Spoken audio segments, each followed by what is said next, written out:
What's going on, everybody? Welcome to the lab. I'm your host, Joshua Diaz. We have a great show for you tonight. We have three fantastic guests, and I appreciate them being here. I also appreciate all you guys being here as well. Thank you to the mods and the chatters, and I hope that everybody just keeps a nice attitude and is respectful to my guests. If not, well, the mods know what to do, I guess. So we'll just let me go ahead and bring the group in. And so right now we have over here in the, I don't know, so it's going to be the top left or right hand corner, I guess. Bob Gilliam. Bob retired undersheriff and police officer for how long? 30 something years? I don't know. For some, hold on. That's a rough. Sorry about that, Bob. Go ahead. Oh, it's okay. Could you hear me?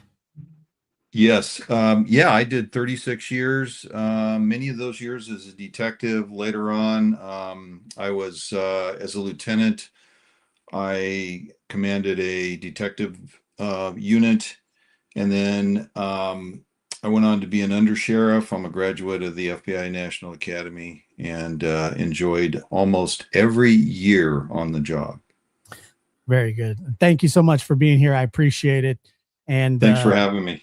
And right below, we have John Lamb, retired homicide detective, sergeant, I believe, retired homicide detective, and author as well, who's been working on books nonstop. And I ask you every time, and we're getting closer and closer. I know that the new book is coming out, and I believe should be what next? Is it the end of this month or next month? Well, ideally, we're looking at the end of this month. There was some copy editing, and then there was some slight rewriting that needed to be done. I want to say hi to everybody. Josh, it's great to be here. Greetings from the allergen infested air of the Shenandoah Valley, where everybody is making hay. You know the expression, make hay while the sun shines? Yeah. Well, and I don't know if they do this up where you are in Idaho, Bob, but I live out in farm country, and so they mow the grass, and then they bundle it up, and the air is just literally like breathing vegetable soup here. Pretty much the same in Idaho, John. Is it the same in Idaho? So, but it's great to be here, and I'm hoping the new book will be out. And I'm 40% done with the next book too. So you're quite like I said, you've written more books than I've read, and that's impressive. Well, not really, but still, it is impressive that you have that passion. And were you writing books while you were in law enforcement too?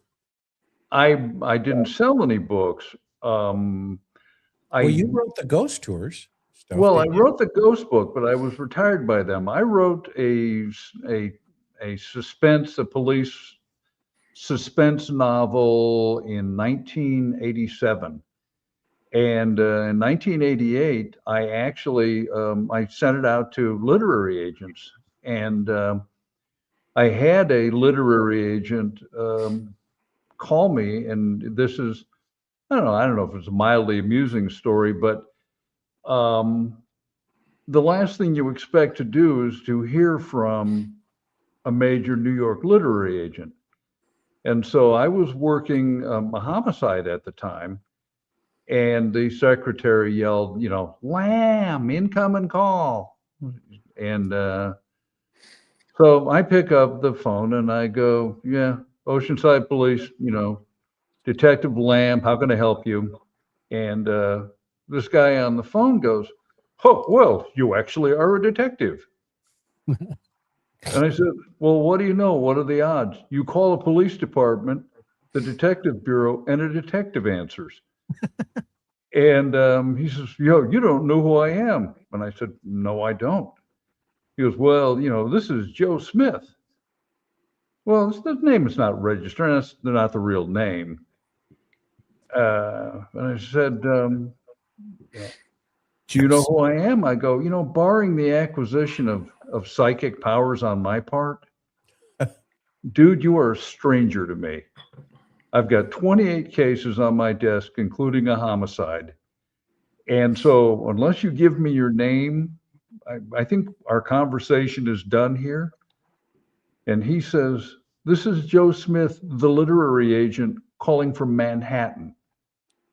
And so there's dead silence. And then I go, excuse me for a moment. I'm going to take my gun out and shoot myself in the foot. So if you hear bang, and as it turned out, he liked it, wanted me to cut 100 pages out of it, which I thought couldn't do, but did. We couldn't sell it, and probably a good thing that it didn't. It really wasn't very good, but I finished my first novel in 1987. But I didn't sell anything till, my goodness, 10 years later in 97. And been doing it ever since. Yes, I have. And I write a lot now. You'd be astonished at how much you can accomplish if you don't have a life. Yeah. And so that's, unlike I don't fish, I don't have a podcast, I don't do what you do. So, this is what I do. Yeah, I don't fish either. That's all right though. But we leave that up to Bob. More fish for Bob. John, remind me to tell you the Rodney Dangerfield joke about his writing career. I will have to hear that. Yeah. Well, I mean, we might as well right now. Yeah. So some We're already off the rails. Some of Rodney Dangerfield's best bits were on the Tonight Show, I think. And so he's sitting talking to Johnny, and he's telling Johnny how busy he's been working this club and that club. And he says, yeah, Johnny, he says, I just finished my first book.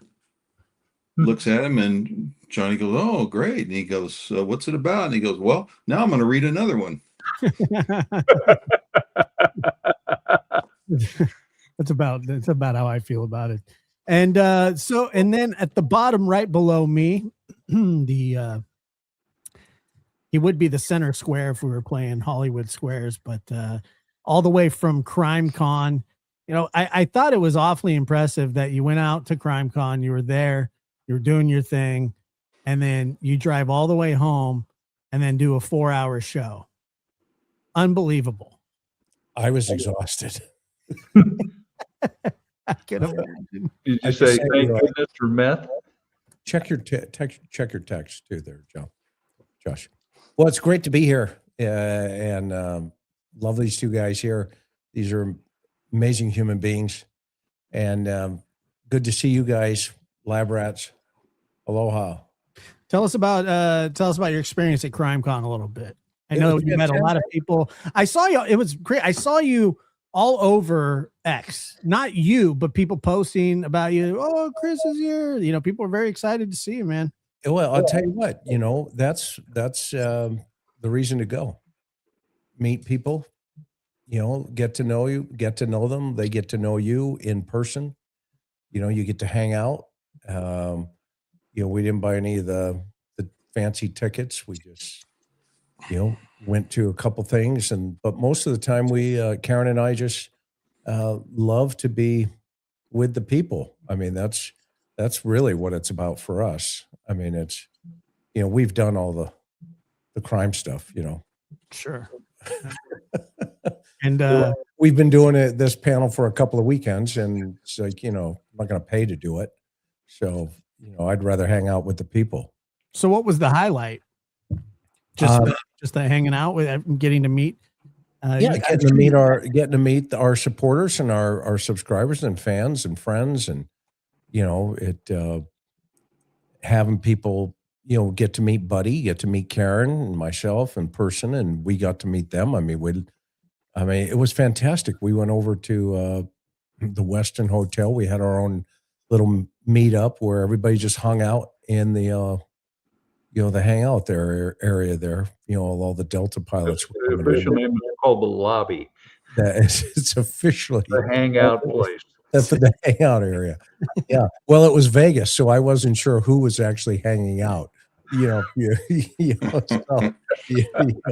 And Oh, there are so many jokes that could come with that. oh my gosh, I know, right? And so, yeah, no, you got that picture there, Josh? Yeah, I'm pulling it up right now. Okay, sorry. That's all right. Yep. These are, this is old school here. And it's going to be Fine Waldo. Fine Waldo will be the episode here for a moment. Well, he's figuring that out. But yeah, that was the highlight. We got to hang out with people and our friends. I mean, we got this. You can see this little palm tree back there from Martino. Julie, we are out there. You know, thanks so much. We got all kinds of neat little trinkets and coasters from folks. I mean, the people are amazing. People are amazing, and it was a lot of fun. It was a lot of fun. I bet. So, sorry, I didn't mean to throw you a curveball on that. I just had to open that picture's so old, you probably have to, use a chisel. And no, I just had to use a new tab, but that's okay. We're good. So Find Waldo is the game today. See if you can find anybody that you may or may not recognize. Well, the audience. I think I recognize him. Which one? This guy right here. Okay. I think. Well, let's just cue the audience up here for a moment. Find suspenders. This is we're going to play Waldo.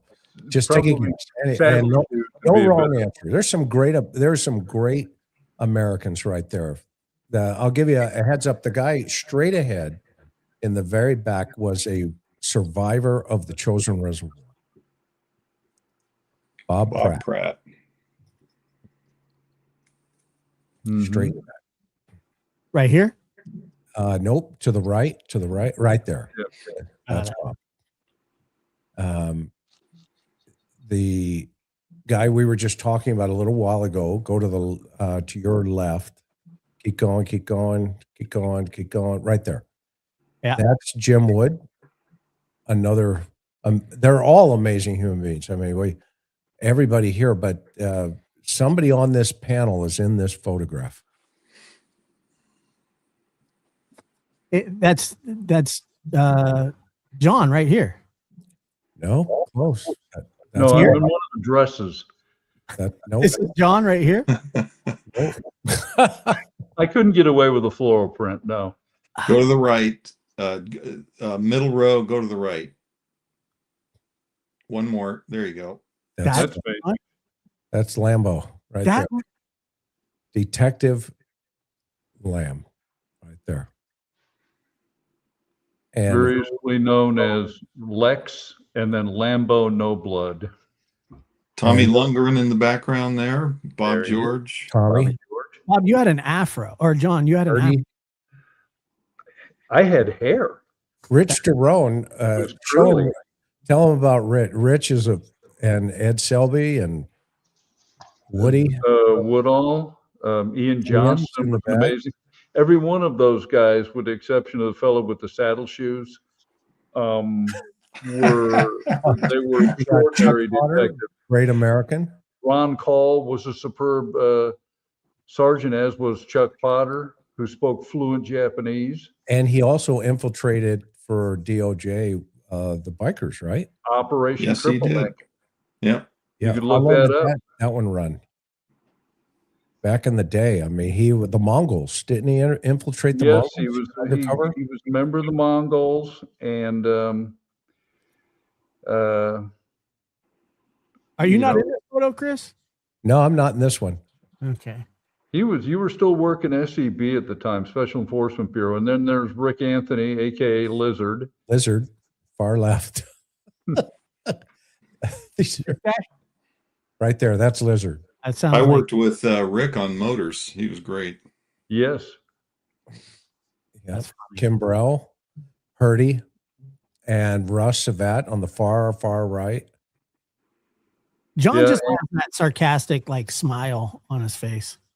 You could just see it from a mile away. usually my smile stopped just north of my eyes or my nose. I mean, there was a smile, but the eyes didn't smile so much. That is an insane amount of mustaches. They were mandatory. Except Man, for it was Bobby mid George. '80s. Everybody had to have the porn mustache, the porn star mustache. Except for Bobby George and Bob Pratt, who was thinking about hitting the enemy with a helmet. That is so funny. The So ladies, are the ladies on the right. There's a question. Ladies on the right, that's Monica. And then next to her is Hertisell. Hardy. Then Jean Niemeyer and Glenda Kimbrell. So That's a great crew right there, Josh. That's a lot of history. In fact, I don't know, John, you're probably not allowed to talk about any of the stuff you got coming up, huh? Meaning the Hollywood stuff. Yes, I can talk about that. And just very briefly, because I know Josh wants to get, and I am waiting with bated breath for Sheriff Nanos' pronouncements. Yeah, no. But I've sometime in July, the production company from the Oxygen Network is going to fly me and actually Detective Ed Jacobs, who was not in that photograph, to Los Angeles. They're going to do an episode of the program Snapped about a murder for hire, ambush murder that we worked in 1984. And so that is, then the question, what year was the picture? That was 86, I believe. In Oceanside. Some people are asking where this was. Oceanside, California. It's the northernmost city in San Diego County. The unofficial motto of the city is where the debris meets the sea, or it was at the time. It's not anymore. Apparently, it's quite shishi now. But they're going to take us there. And there are motors. There they are. So they're going to do a segment, an hour-long program about a murder for hire that we worked in July. That'll guys. be an interesting case to discuss. Yeah. So these are Oceanside Police Department again. These are motors. I'm in the middle. Dave Grant, rest in peace, is on the right. Dave, I worked with Dave for several years on motors, and a great guy, hell of a good cowboy, real life cowboy. And he left OPD, I don't remember the year, but he lateral transferred up north into Northern California. And unfortunately, he was killed in an on-duty traffic accident. I believe he was responding to a robbery or something. And it was he was responding to an injury crash. It was Tuolumne County. Okay. And then on the far left is Vic Schneider, the longest tenured Oceanside motor cop, probably still to this day. I think he worked motors for almost 30 years. So. And everybody's got a mustache. Everybody's got a mustache. And boots in this one. And boots, yeah. Boots. And have your motor boots. Those were great days, though. That was one of the best jobs I had in law enforcement, right there. And Ray-Ban aviators. Everybody had Ray-Ban aviators. Were those standard? They just through the unofficially, yes. Yeah. Everybody just got them. Like, you weren't cool if you didn't have Ray-Ban aviators.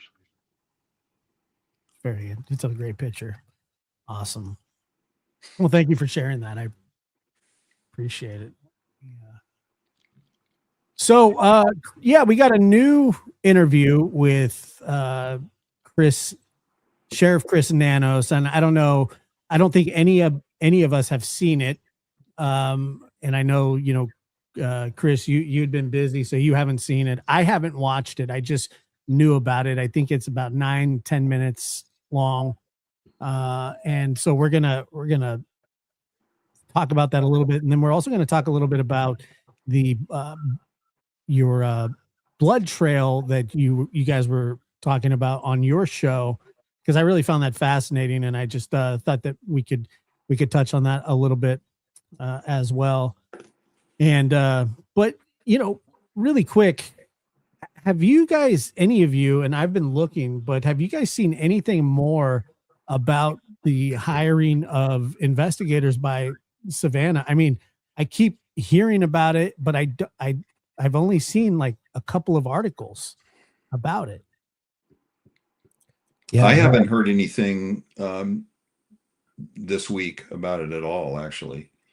Some pundits are dismissing it, but I tend to think it's probably true. I don't know why she wouldn't hire one. And then there's been some reports last week that that the family has paid these private investigators $500,000. So I don't know. It's hard to say for sure, but I tend to believe that it's true. Yeah. Yeah. What do you think, Chris? You think that it's probably pretty accurate? I mean, it's possible, right? I mean, in the very beginning, Sheriff Nanos said that Savannah had a security team, so I was assuming that those guys are maybe who she's even talking about, and what's their capabilities. So Yeah. the only thing that we talked about, on the program a while back was they just have to make sure that everything they get, they got to give it over, right? You can't just give it to the family. So, And so by law, they're required to do that. well, no, they're not required, unfortunately, but by common sense, in a homicide investigation, potentially you don't ever want to get caught with something in a folder somewhere. I would like to think if they're retired law enforcement and the reporting is that they're retired FBI, that they would be show some ethical professionalism and turn that information over to law enforcement, to the task force. Oh, interesting. Well, yeah, I hadn't heard much more about that situation, but I just, John, I think it makes sense. I mean, if I had the kind of resources to do that, I think that I probably would too, but it would be imperative that they share everything that they could with law enforcement, even if you don't. I mean, look, it sounds like there's a big distrust here between some people, not just agencies, but according to Nanos, and he's going to talk about this a little bit, I think, in this interview, that, about the resources being called in and stuff. So, but look, if I had the resources to do something like that, I certainly would, knowing that, this is what, 4 months now, almost over 100 and something days. I mean, you would almost start to just feel desperate, and hearing somebody say, look, it's an ongoing investigation, it gets old. I mean, it really does, especially if it's your family member. It is an ongoing investigation, and these things don't just happen overnight. And that's all very true, but it's really not, something that is easy to take, as a family member, wouldn't you say, John? Well, the thing I would also say is that it's my understanding that this investigative team, their primary mission is to attempt to locate Nancy. Mm-hmm. And in light of the fact that it's been months since there have been any sort of organized searches, and in fact, it's been more than that, we'll add the fact that the sheriff has rejected offers of searching from various professional groups, and the fact that in the desert around, I'm aware of at least 2 instances when human remains were recovered. This tells me that the desert really hasn't been searched.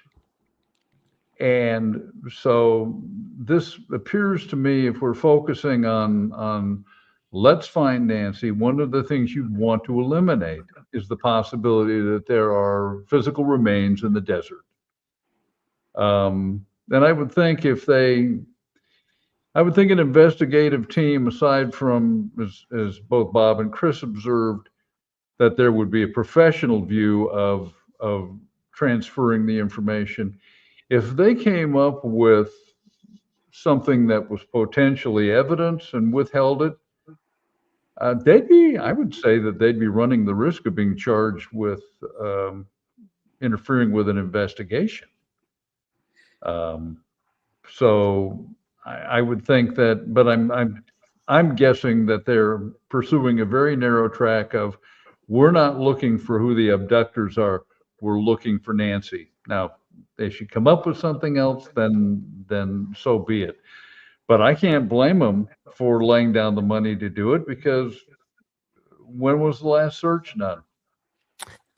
Yeah, well, let's see what I mean, that's a great segue here. So let's see what old Nads has to say here. He's got a new shirt. He wants everybody to know that he's the Pima County Sheriff, Chris. He needs to have it sewn on upside down so he can remember the agency he works at. He can look down at his shirt.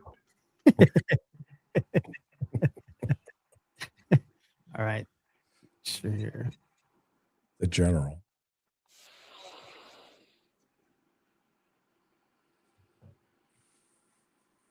Hold on.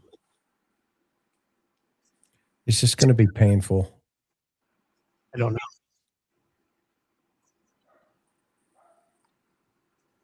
Do I have to wrap duct tape around my head? Probably. Let's see here. All right. Can you guys hear anything? Nope. Okay, hold on.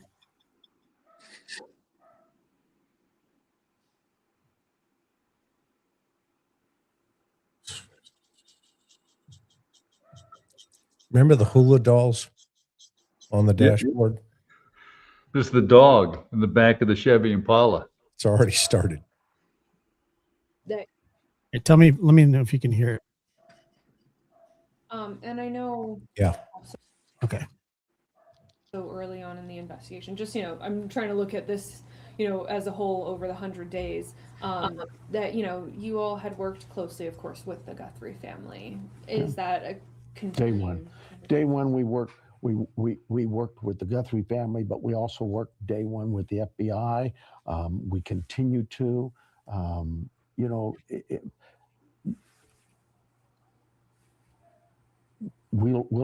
I'll let politicians be politicians. All we want to do is solve the case. That's our job. The sheriff's department here is here to solve a case. All the rhetoric, the white noise, we just stay out of it. We just put our head down and do the job. Absolutely. And wanting to just do the job. The word cold case continues to be floated around with this investigation. You've been asked about it, and you have already talked about, obviously, that you even have investigators that their sole purpose is to continue to look into cold cases. Absolutely. How do you see this investigation? Do you see it as cold yet or not? No, absolutely not. There's way too much work to be that is ongoing with some of the physical evidence we have. And we're not going to give up on it just because it's been 100 days. We continue to work with our labs, whether it's on the digital end, Hey, you want to play a game? biological and DNA, Sure. And we'll continue. All right. It's called Where's My PIO Sitting? Okay. So go back to the beginning. And also, it's called Down and to the Right. All right, so here's the game. Every time he looks to his eyes drift to the right, that's usually not a good sign. Okay. He's either A, he got his PIO right there off to the right of his right hand, or he's looking for confirmation that he's on the right track. So let's play this game and we'll count them. And I know also early on in the investigation, just, I'm trying to look at this, as a whole over the 100 days, that, you all had worked closely, of course, with the Guthrie family. Is that a continued? Day one, we worked with the Guthrie family, but we also worked day one with the FBI. We continue to, 2, 3. We'll let I'll let politicians be politicians. All we want to do is solve the case. That's our job. The sheriff's department here is here to solve a case. All the rhetoric, the white noise, we just stay out of it. We just put our head down and do the job. 5. And wanting to just do the job. The word cold case continues to be floated around with this investigation. You've been asked about it, and you have already talked about 7. obviously that you even have investigators that their sole purpose is to 8. continue to look into cold cases. That was a good one. Yeah. That was How do you see this investigation? Do you see it as cold yet or not? No, absolutely not. There's way too much work to be that is ongoing with some of the physical evidence we have. And we're not going to give up on it just because it's been 100 days. We continue to work with our labs, whether it's on the digital end or the biological end, DNA, and we'll continue to do that. We continue to work with the FBI, and we continue to work with DPS in several labs across the country to get some resolution on this case. Over the last few years that I've spoken with you on different cases, even, you have always talked about maintaining the integrity of the investigation, whatever it is. And you have definitely mentioned it with this specific investigation. Is there any information that you all have that you are not sharing for the sake of the integrity of the investigation? Well, I think in every case, I stopped counting. But it is really about, securing the rights of all of those, to include the accused. And we just, I've been doing this for almost 50 years now. We don't try our cases in the public media forum. We just don't. Everybody has a right to a fair trial. And so I believe at some point in time, we will make an arrest on this case. And whoever that individual is, that individual will have a right to a fair, impartial trial. And that starts with my team on the ground, how they handle every piece of evidence going forward. And so I know there's a lot of white noise out there, but I'll just say this. My team's done this for decades, and they've always been successful.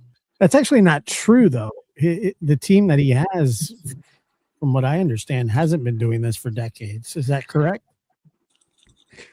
Well, with respect to his homicide team, it doesn't sound like it, no. But, he touts his experience, and he does that quite often, his 50 years of experience. And experience is great, but it only matters if you've learned from it. And Nanos has not learned from, apparently, any of his experience. And so I find it interesting when he throws that out there in these interviews and makes these kind of comments, because he hasn't learned from any of it, in my opinion. Yeah. Any Chris, any thoughts so far, besides the person of interest, or the not person of interest, but the public information officer? Yeah, he's got somebody sitting over there. I mean, it's not a sign of deception. It's just it's a psychological intake. He's thinking, processing before he, it's an emotional response when he looks down into the right like that, or he's sitting for somebody looking for confirmation of, am I doing good, Mom? How am I doing, Dad? Yeah, that's what it means. Well, John, if you were the sheriff in this situation, would you be doing these interviews? No, I wouldn't be doing these interviews. Basically dovetail on something Bob just said. He's saying he has 50 years of experience, and that technically is true. But how much of that experience was as a homicide investigator? And the other thing is that I noticed that he is holding his hands together as tightly. He might even wanted to superglue his hands together, because he's attempting to convey how calm he is, how in control he is. And I'm just not super impressed with this. When you fall back on basically what is empty verbiage, my guys have been doing this forever, So what are you telling me? You've got no unsolved cases? Well, we know from the research that Karen and Chris has done that they've got plenty of unsolved cases. So it's hardly reassuring when he offers that solution. Think about it. Also, another way, Josh, is whenever somebody would show up at the PD for an interview, and they always bring somebody with them. Okay. And you're going to interview just the one guy, and you bring him into the back and you're talking, and right in the middle of the thing, you said, well, if you don't believe me, go ask Frank in the lobby. Okay. Well, that's usually not a good sign. So in this, so in this situation, that confirmation look, he's processing information of, okay, I got to get this right. So it's an emotional response for him. And that's what that signals. The brain can't, the eyes are just uncontrollable. So What do you think his flashlight is? It beats people with. Josh, can I add something real quick? So if Nanos is talking about his homicide unit when he says they've been doing this for a long time, then we know that that's not accurate. But he does have, I think, some excellent people on his staff. I think Aaron Cross is a good example of that. I don't remember the retired SWAT lieutenant's name, but he strikes me as being highly competent. So I think it's only fair to point out that But Cross has been demoted. I know I get that, but He's not working the case. But unfairly. Yeah, and I'm not talking about this case. I'm just talking about the Pima County Sheriff's Office. Right. Personally, I don't want to disparage his entire agency because he has got some issues, because Nanos has issues. Okay. Sure. So that's my point. Yeah. We know they have some good people there. And for me, I'm not going to disparage the entire agency because Nanos has some issues. Well, and it's also not their fault if they're new detectives. I mean, you have to be new at some point. So but him touting this, we've been doing this for decades. I mean, that's not really true. I mean, Well, he didn't say they've been doing it well for decades. Yeah, right. That's true. It's like he got hit with a flashlight in that frozen. just a suggestion. We'll get there. Absolutely. I mean, as you discuss, as you've brought up the white noise, I mean, obviously we recently got a statement from you all about just comments about the work between PCSD and the FBI, but you have continued to say from the get-go, when you got there, I believe you said that the FBI was even there before you got there. Yeah, the FBI has a task force that we've been members of for decades, and that task force works in their office, works under their supervision, and yet we understand that our task force officer, though is a deputy, she in this case works for the FBI. So when we called out, look, when these things happen, when a case happens, patrolman gets to the scene, he assesses it. It's a missing person. So what do? We contact. Did anybody notice how he is going down one road, sort of pulls up, goes the other way with it? I mean, he seems like he's getting frustrated. I knew it was we called it. I knew it was going to be their deputy on the task force that he said the FBI was on the scene. No, they weren't. They were not there. And that's why he hesitated and tried to do the curly shuffle. Yeah. And play that back for the audience. That is so clear. And Chris, look at the difference in the hands. The hands are now up, almost defensively. Well, before the question even gets all the way out, you start looking at him. He's shrugging his shoulders and kind of going, you could tell he's sort of irritated by the question before it even gets there. So just by way of clarification here, just for the audience and people that aren't following this as close as we are. So Pima County, and I would suspect Tucson PD and other Metro Tucson police agencies probably dedicate a detective to an FBI task force. And that is a task force that is separate from the Guthrie task force. Okay. These are two different task force elements. And what Nanos is trying to do apparently is conflate the two. And so if you're following along here, there's a task force for the Guthrie case that are comprised of Pima County detectives and, of course, the FBI. And then there's a separate task force, which is probably a violent crimes task force. And Pima County has one detective dedicated to that. Okay. So that's how that works. And that's the way it is in many jurisdictions. And to break that down from Bob, this Nanos is a carnival barker right now. All right, so here comes the question, and just he starts shrugging his shoulders and kind of going like this immediately. It's very odd the way he answers. I mean, as you discuss, as you've brought up the white noise. I mean, As obviously, we discussed, we recently got the go statement back. from you all. About, This whole thing has as you- already been.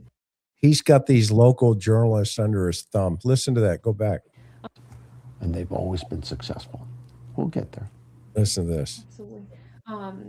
I mean, as you discuss, as Right you there, as we discussed. Yeah, so feature as bad as this was already, they practiced. Yeah. What are you going to ask me? Okay, I'm gonna ask you this. Okay. And looks at the PIO. Okay, you got it. Write it down. Okay. What do I say? I don't know. Here, just talk about this. Okay, that's good. There was a dry run, and then this is the official go. Yeah. I love recently got a statement from you all about just comments about the work between PCSD and the FBI. But you have continued to say from the get-go when you He's already pissed off. Whatever you're selling, I'm 20% cheaper.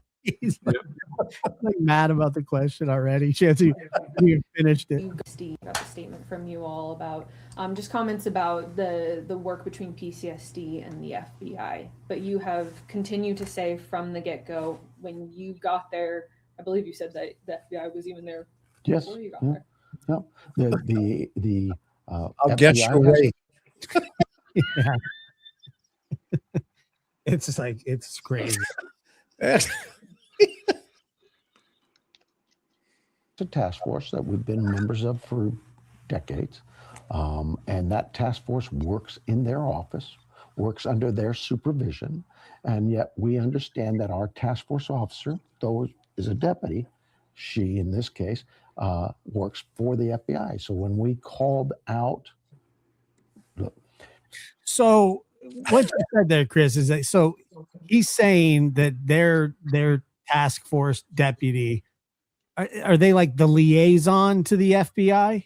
I mean, are they sort of what's that? Because he's claiming the FBI was on scene. Yeah, no, and that's what he's trying to do. He's selling that, like Bob, mentioned there. In that task force out there, the violent crime task force, we all saw them that night of the Range Rover. They're all wearing their shirts.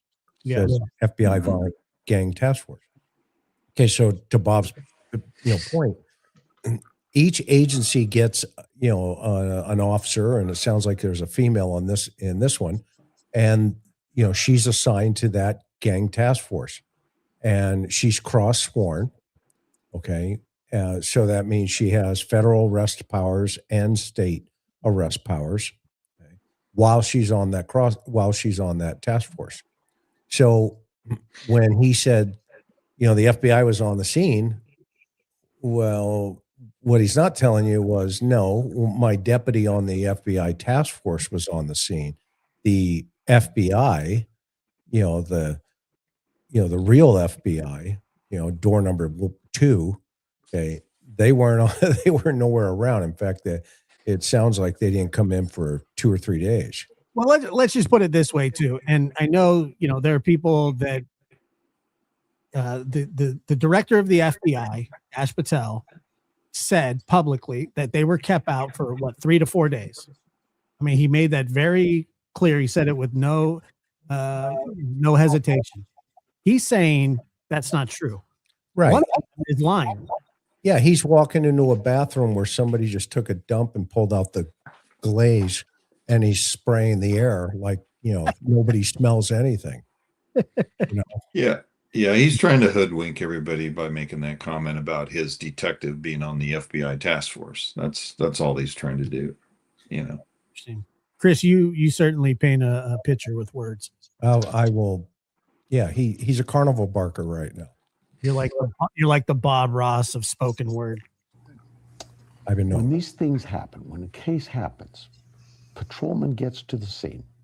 He assesses it. It's a missing person. So what do? We Okay, stop. Yeah, they knew immediately. Oh my gosh. I'm We're glad back this to is the first missing time we're person. seeing this all together. Go ahead. Go ahead, John. I'm sorry. I'm just going to say we're back to the missing person. Well, I mean, hopefully he brings in the search and rescue team into this conversation here, because that was a huge part of the first hour or two. well, particularly since they have the radio traffic early on talking about don't step in the blood. Mhm. So, Yeah, can you back that up again, Josh, so we can Sure. listen to this in real time again? To the whole question. No, just the I mean, as you discuss, as you've brought up the white noise, I mean, obviously, we recently got a statement from you all about just comments about the work between PCSD and the FBI. But you have continued to say from the get-go, when you got there, I believe you said That's I don't know why I like that so much. It's just funny. that the FBI was even there Yes. before you got Yeah. there. Yeah. The FBI has a task force that we've been members of for decades. Violent crime. And that task force works in their office, works under their supervision. And yet we understand that our task force officer, though is a deputy, she in this case, works for the FBI. So when we called out, look, when these things happen, when a case happens, patrolman gets to the scene. He assesses it. It's a missing person. Okay. Is that where you wanted me to? Yeah, he just threw that patrolman under the bus. Because the patrolman did not make that call. The patrolman got on the radio and said, "I need a supervisor." Let's hear what he says here. So what do? We contact our missing persons people. Where's missing persons lie in this department? In our homicide section. So they contacted the homicide. Missing persons people in the homicide section. Well, let's look it up. I'm going to look up their chain of command while you're doing that. They also contacted search and rescue, which is another area of this department that is used to do what? Search for those missing. So both areas, and I think I said this early on, somebody said, well, why didn't you transition from this to this, or you didn't transition soon enough? There was no transition. Both areas, whether it be homicide or in this case, search and rescue, they both went out. They both handled it. In that regard, our homicide sergeant, he's in charge of the investigation. He decides what resources should be called in, not the sheriff, not even his captain. He has the authority and ability to look at a scene and say, you know what, I think I need forensics. I think I need blood work. I think I need DNA work. I think I could use the FBI. It's in your all the task force. gee, maybe you should have thought about calling somebody out to pick up the mat in front of the front door. Do you have a special section there? Let me so let me bring this up.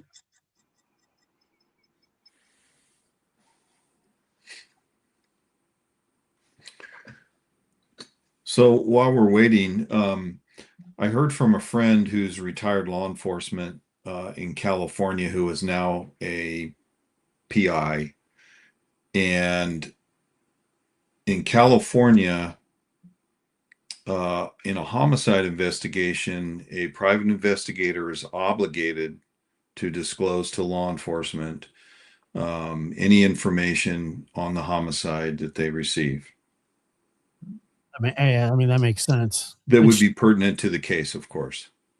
So that's putting it in real simple terms, but that's what my friend says. Let me before we go on, we'll do this.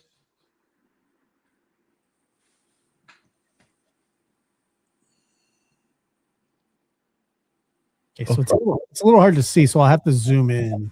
Yeah, blow up the Investigations Bureau. Okay.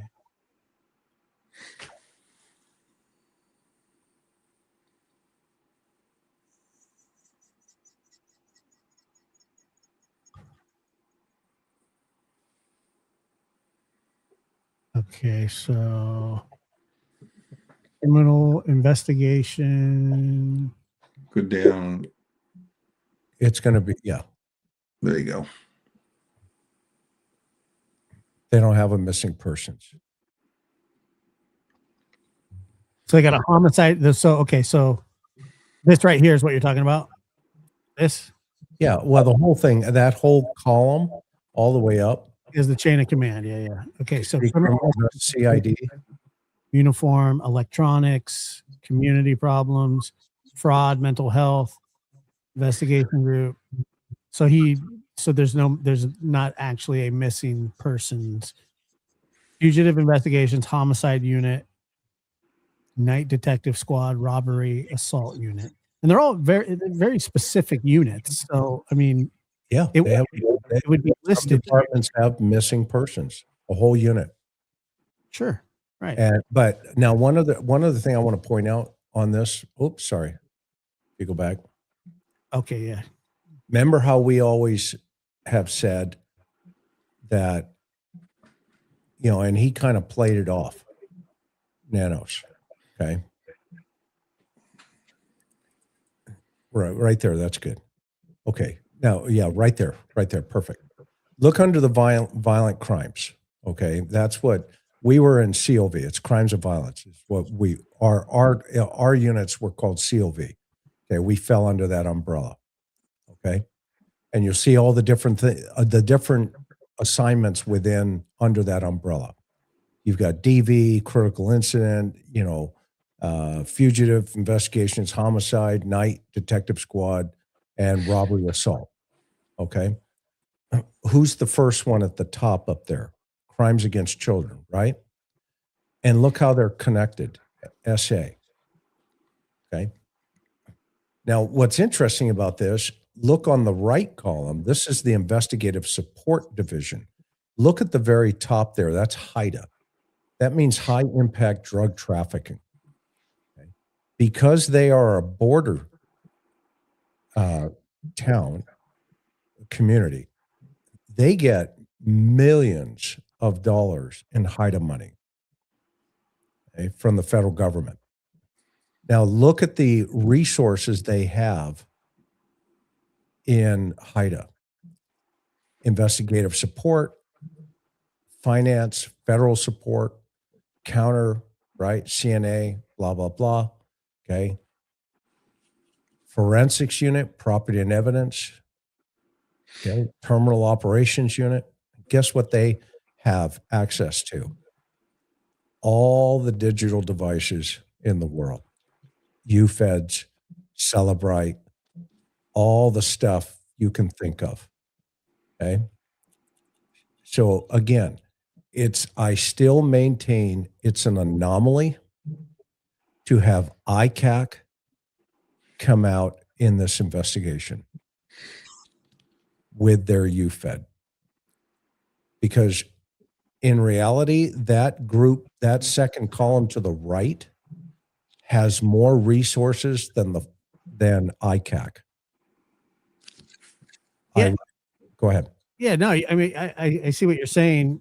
And as I look at this list, like I said, it's very specific. Like, where it says under like economic crimes section, you see electronic support unit / body worn. Exactly. You would think that if it you would think it would be homicide / missing persons would be in there, but it doesn't look like they have a missing persons unit. That electronic support unit would have been a normal, okay, these guys are here, download these devices.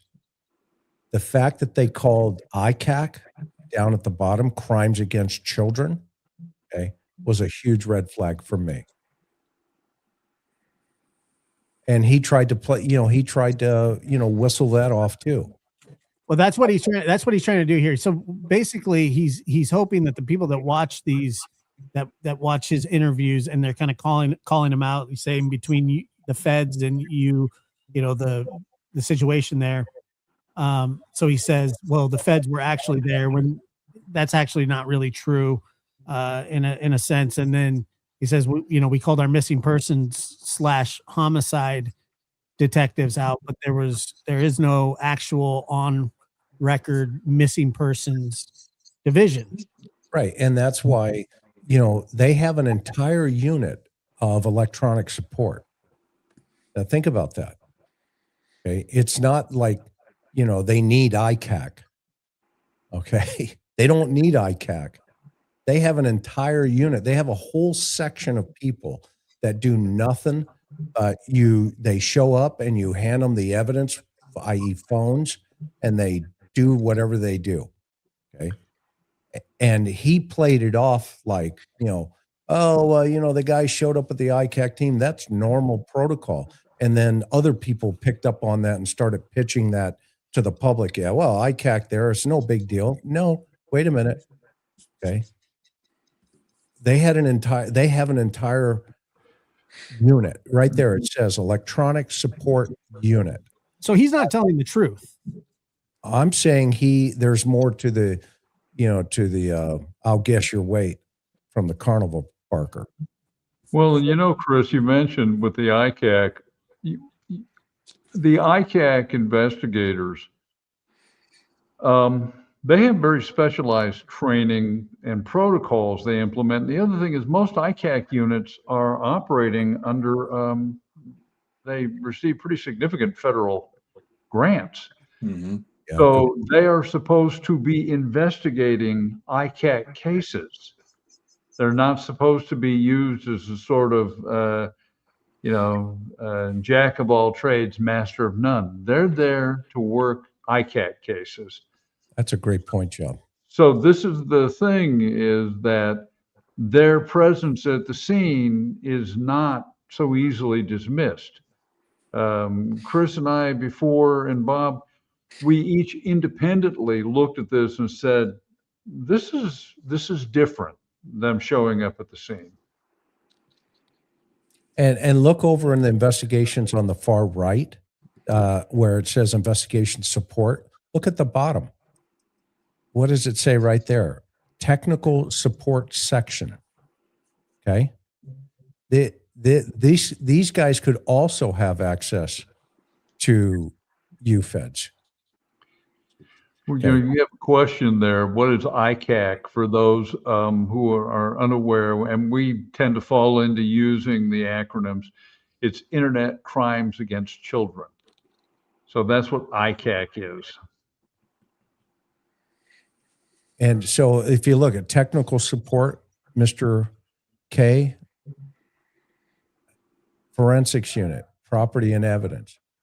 Okay. These are folks that can come in also, and you bring them devices, or they can go in and they can do their thing, and they can, download information. So, even though the reason ICAC falls under the violent crimes is because SA to children is a violent crime. Okay. That's why they fall under that umbrella. Okay. If you look on the top up there, under criminal investigations, they even have a technical and innovation steering committee. They sit on, they probably meet every month. And whoops, I don't know where Josh just went, but we're running the show. It's great to see you guys. Are you guys? Lunatics are running the asylum. Yeah, the lunatics are out of the box here. But anyway, I hope you guys, the audience, I hope you see the difference there, that he had all kinds of resources that he could have picked up the directive and say, hey, I need somebody from tech support over here. I need somebody from HIDA maybe over here. I need somebody from the forensics unit, the digital forensics unit. I need a UFED over here. But to say, hey, I need ICAC here, man, I don't know. Well, particularly since the ICAC investigators, at least I had, because I ran an evidence room at the department where I worked here in Virginia. Your ICAC investigators, I think this would probably disturb your audience, Josh, to know just how busy ICAC investigators are. It is, you look at the sheer number of cases that these guys work, why you would call them out for this when they're busier than you might imagine. So again, it's anomalous that you would call these specialists out to work this scene. And just to be fair, one thing that could have happened there, though, is the ICAC team is most likely housed at the FBI office. I know they are here in Idaho and in other jurisdictions. So they work directly for an FBI supervisor and not necessarily a supervisor with the sheriff's office. So if that FBI supervisor had them go out, that's a possibility also. Just to be fair to Nanos. Fair enough. They also, something to keep in mind with that chart again under the CID. Yeah, you want me to bring it back up? Yeah, 30 seconds. I think the audience will find out or find this interesting. I don't know. My internet dropped, so I don't know. That's all right. You're good. We took over the show and you're good to go. I love it. Thank you. Just for a couple of minutes. Wait till you see it. Where am I zooming in Right again? there. Just blow that up real fast. Keep going. Yep. All right. That's good. That's good. Yeah. You see where it says at the very bottom of, let's see, economics crime? Yeah. Look what they have. They have an entire unit, Major Threats Investigative Group. If this was a stalking or anything like that to Savannah, they would be the point of the tip of the spear. Now roll it up. Oop, the other way. I'm sorry. Homicide down at the bottom. So guess what? Nanos had a decision. He could have called, get me major threats here. And then they would have showed up as a missing person. They would have taken over. She's a high profile celebrity. Okay. But instead, no, wait a minute. Homicide. Do the math. Yeah, he had a number of options, that's for sure. So are you so should a missing persons unit be on here? Well, major threats would have covered that play if she's a high profile and Savannah was the target, i.e. this was a finance. Notice that falls under the, roll it down again. Notice where that falls under the, keep going, right there, economic crimes. So if they felt this was a kidnap for ransom, then these folks here, probably the Major Threat Investigation Group would be the point of tip of the spear. They would have taken primary. But in somebody made a decision that said, well, we're not really sure, so let's give it to homicide. And so, look at the fraud unit. They would have been involved. John, Bob, am I missing anything on these here? They got an intelligence group. They would have been involved. Mm-hmm. Yeah, like I said, he had a number of options, and whether Nanos made the decision or a chief, a deputy chief over investigations made the decision, we don't know, but they do have options. That's interesting. Well, all right. You heard it on the lab. Let's go back to Nonads. Look at that. That's like a perfect. Ah, very angry. He looks very angry. All right. Let's do Baby seal.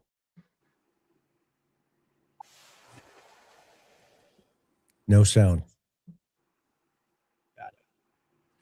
That's actually an advantage. We could just watch the body language. Charades. Yeah. A clapping seal. I mean, obviously, we recently got a statement from you all about just comments about the work between PCSD and the FBI. But you have continued to say from the get-go, when you got there, I okay. believe you So said now, with all that in mind that we just went over, now listen to his explanation of the chain of events. that the FBI was even there Yes. before you got Yeah. there. Yeah.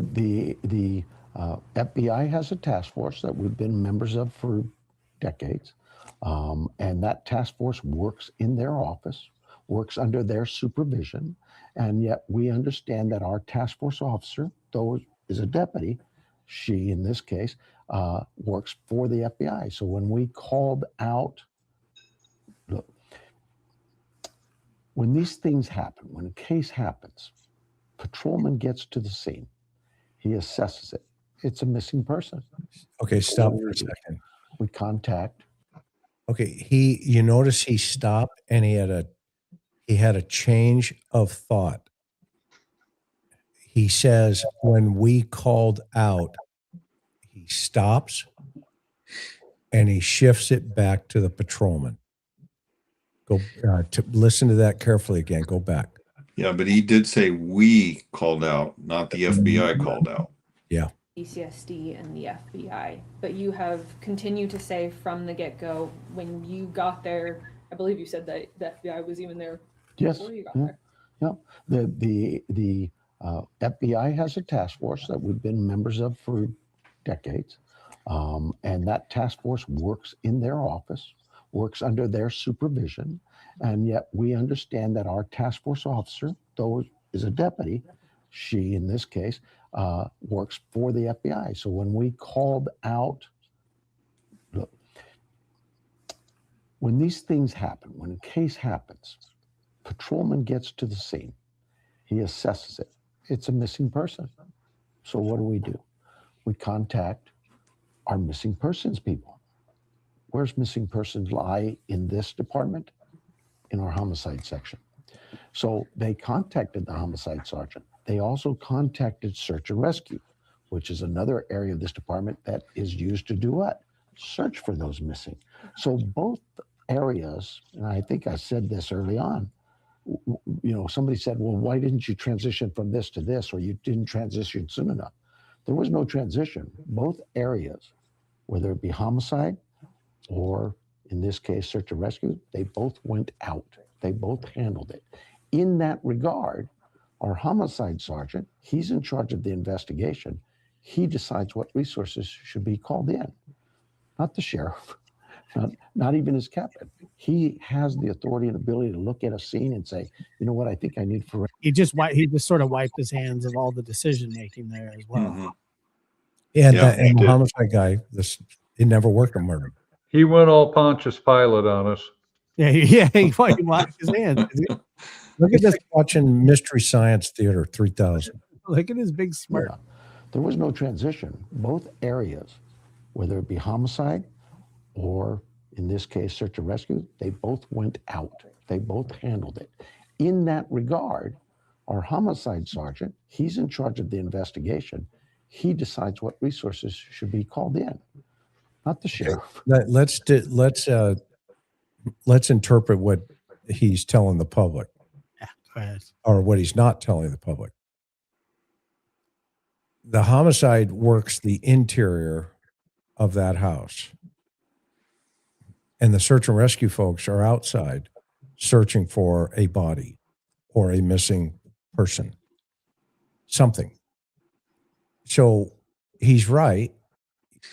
To his credit, he got one right, that the homicide team is working interior and everybody outside is working to find her. Now, here's the mystery. Whoever's in charge of the search and rescue is reporting to the homicide supervisor. If they find a body, now they have two crime scenes that homicide is in charge of, and the search and rescue no longer makes those decisions. It shifts immediately to the homicide sergeant. So here's a hypothetical. Bob's the search and rescue commander. John is the supervisor over homicide. If Bob is a lieutenant and John is a sergeant, and let's say Bob's team finds something, John is notified. John is now in charge, even though Bob is a lieutenant, because it is shifted from a search and rescue to a criminal homicide. And Bob would go, "It's all yours. What do you need? You want me to shut the team down here? Where do you want me to go?" And he would do his thing because he already knows how to do it. Okay. In this case, imagine having a supervisor there, a sergeant, who has never worked a homicide. And this guy is saying, "Well, my sergeant was there from homicide." Well, then that's when you would need a Bob to say, "Hey, dude, you're not doing A, B, C, and D, and I'm a lieutenant right now. Okay. You got to pay attention to the bouncing ball." Okay. And so he's right. There are two trains that are happening at the same time. But guess what train is not at the station yet? That's the Federal Bureau of Investigation. They're not involved in this right now. Well, I mean, that's you saying that. He says they are. Well, yeah. Okay. No, Chris is right. The FBI is not involved in this case at this I know point. he's right. Okay. I'm just telling you that Nanos is saying Yeah. he's wrong. I know, but that's the hoodwink. I'm shocked.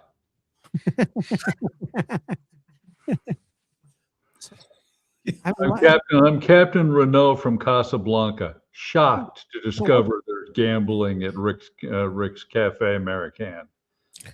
Step on up. 135 up on the scale. I'll guess for $1. But why lie?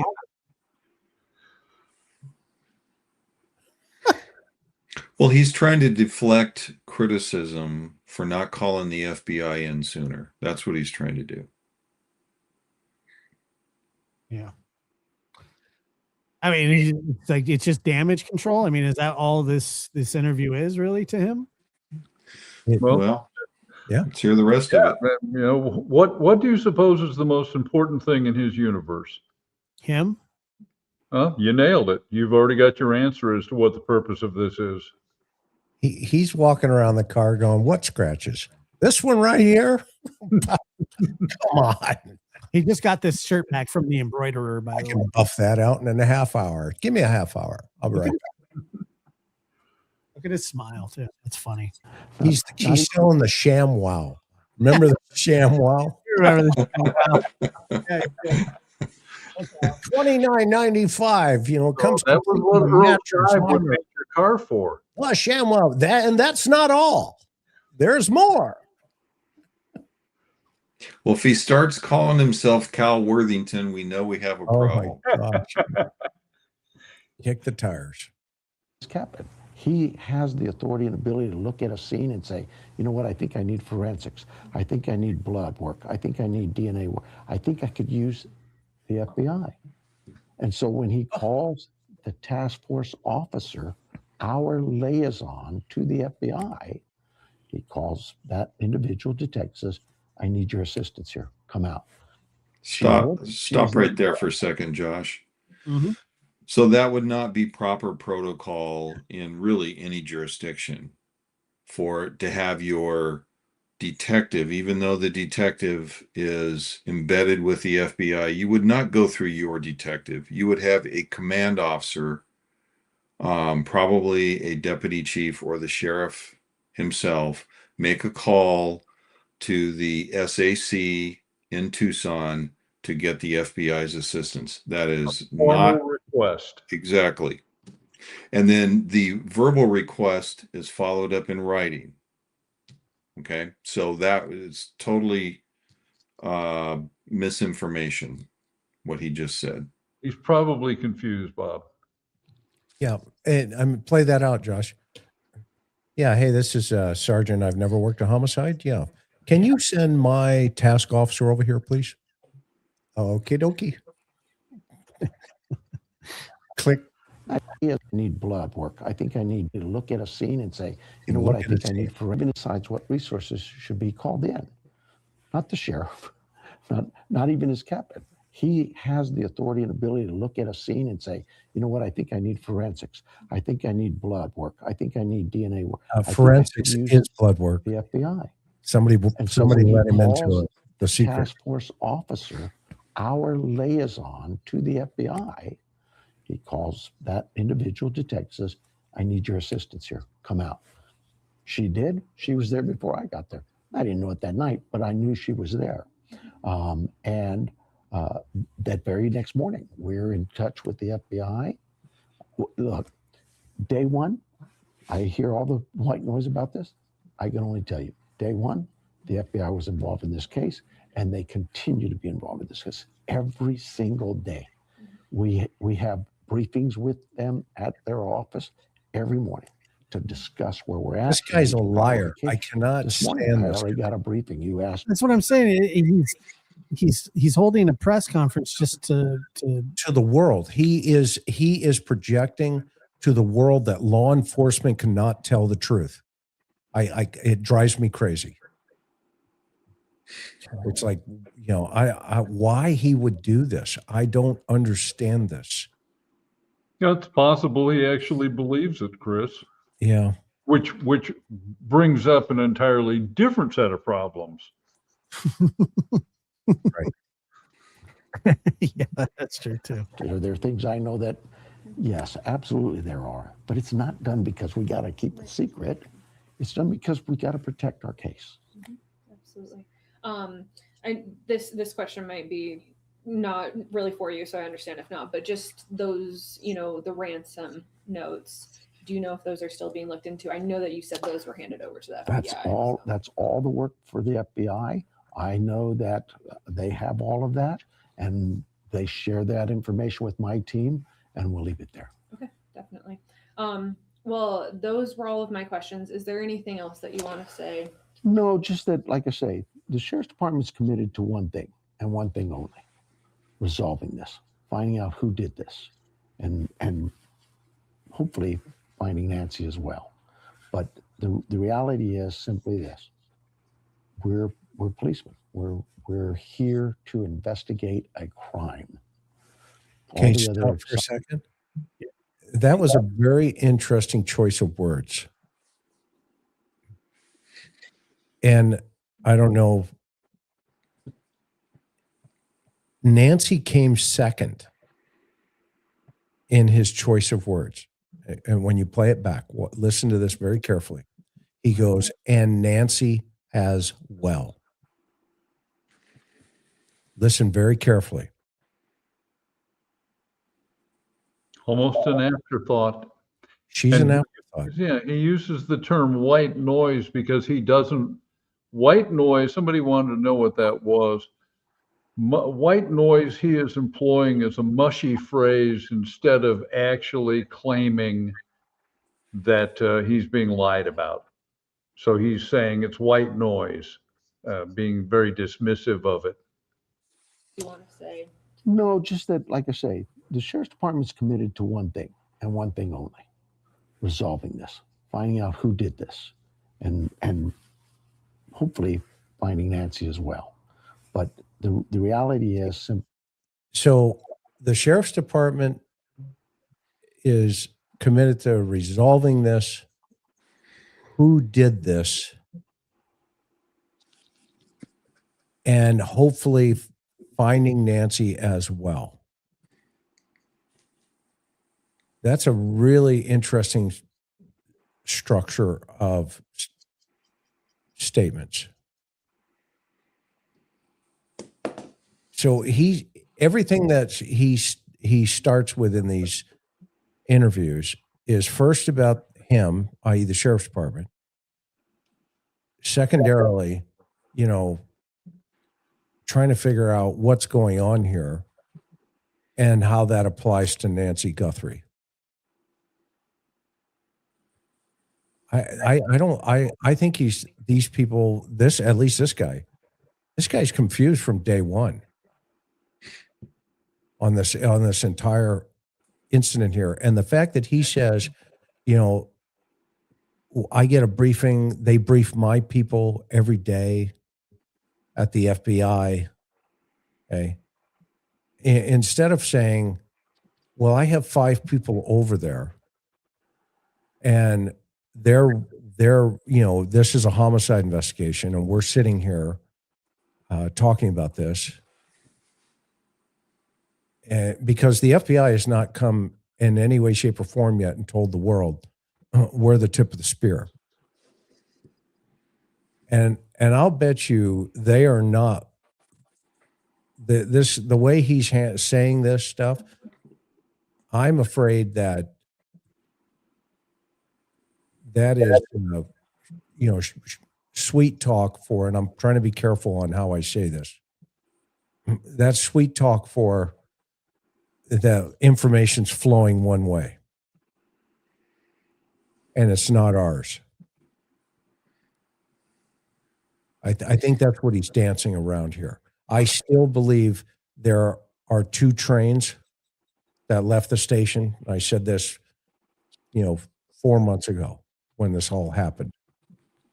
You got the FBI running one train, i.e. the federal stuff, potentially, the Bitcoin, the ransom note, all that stuff. And then you have Pima County Sheriff running the second train, and they both left the station. But this guy's trying to imply now that both are on the same track and they're headed in the same direction. But everybody in the FBI is watching this interview, like we're watching this interview, and they know what the truth is, and they're going, this guy's a liar. Don't tell him anything. He gets nothing. That's how the FBI works. Trust me. The flow of information goes one way. Right or wrong, John, Bob? Yeah, you're right. Yeah, and even if there was a relationship, it's been damaged to a point where if I were an allied agency, Satan would be serving ice mochas in hell before they got information from me. Yeah. I think his hatred is so deep. And I think now it's becoming mutual. People are human. We're all humans. And, you step on enough landmines and don't care about it without recognizing, the intent here for everybody is to let's just focus on Miss Guthrie. And the fact that he said that on top of the information that we have, he's not communicating with the family. Now he's isolating the family as much as he's isolated the feds. Well, I mean, in listening to these kind of interviews, it's no wonder why somebody would hire a private investigator to. It does not. I didn't hear anything about searching. I heard nothing. Well, and it's unfortunate the reporter didn't follow up on that and ask him the question, what was the extent of the search and rescues activity at the scene? And how long did this last, et cetera, et cetera. So, yeah, it's I would like to have heard more about that. That could have revealed something interesting, I'm sure. Yeah. Yeah, they're going to have to. I think they're going to have to go federal on this thing at some point. But some people may be asking themselves, well, the sheriff's office has a detective embedded with the FBI on this task force, so they must have some kind of a working relationship at least. The Department of Justice pays for that detective, pays the detective's salary, everything involving the detective. Probably has a Department of Justice vehicle, etc. So there's money involved here, and that's why there's a. It's most likely the reason why Pima County and other agencies as well participate in these task force like that, because they get money for it, and they're getting a paid for position. So basically, from this interview, it feels like nothing has changed as far as the search and rescue situation. That he's still, we still have digital evidence that we're working through. We still have physical evidence that we're working with. They're trying to nail down this DNA, genealogy type thing, which, I don't have a lot of faith in that personally, but I really do think that he's banking on that happening. I think he thinks that that's what's going to crack this case, because he also said if it doesn't, then they could have a cold case,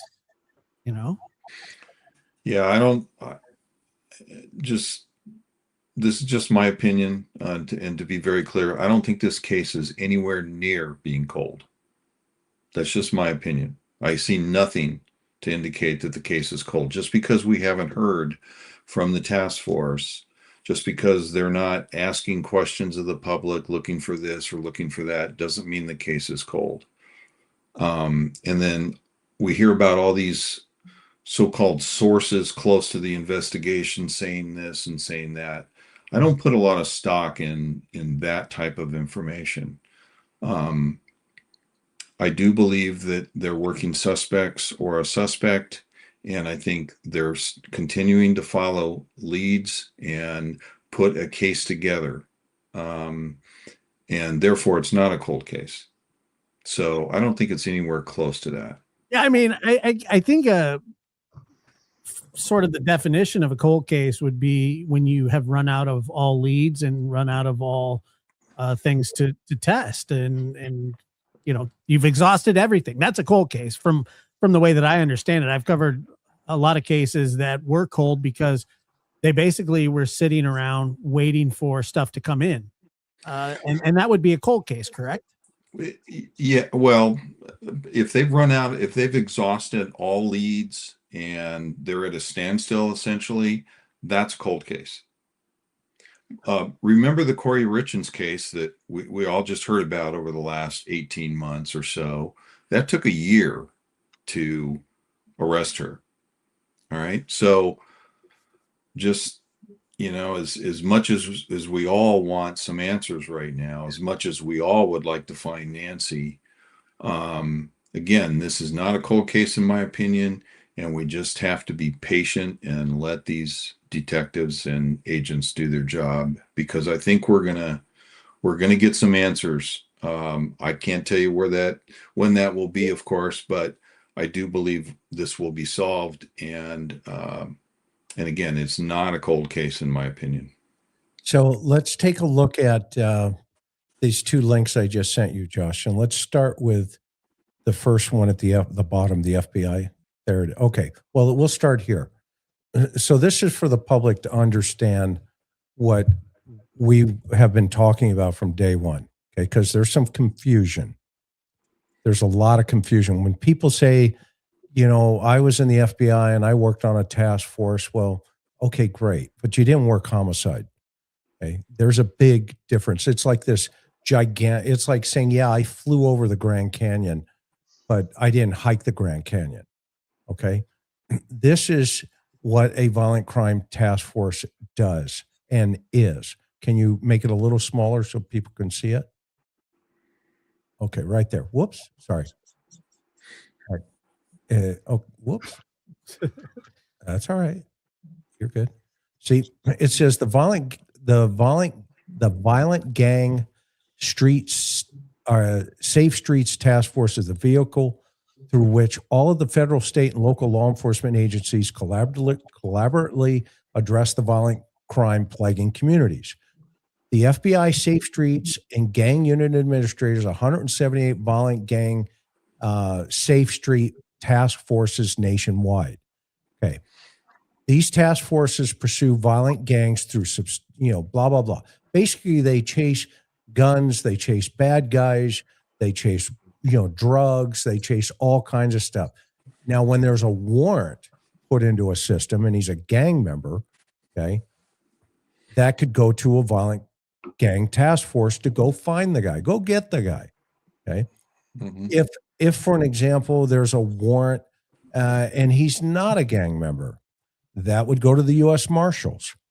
They have a violent task force, okay? And the reason is because they're not gang members, okay? If you're looking for a guy that shot his wife, you don't give it to the gang task force. You give it to the U.S. Marshals and say, go get them. Go ahead. So there are deputy U.S. Marshals on every one of these Safe Street task force. That's a great point, Bob, right there. Okay. And so they would chase those guys down. Okay. It would become a U.S. Marshals situation. Okay. Now, go scroll down and look at the field offices. Okay. They're in Dallas, they're in Miami, they're all over the place. So if you've ever worked in Dallas, for an example, okay, on a gang task force, this is what you did. Okay. You were not in a homicide unit. Okay, there's a big difference. Keep rolling up. You're going to see one in Phoenix here in 30 seconds. Okay, right there. Stop. Phoenix Violent Gang Task Force. Those are the guys that showed up on the Nancy Guthrie case with all of their shirts on. Okay. Now, do you have the other app or the other link? Yes. Pull that one up.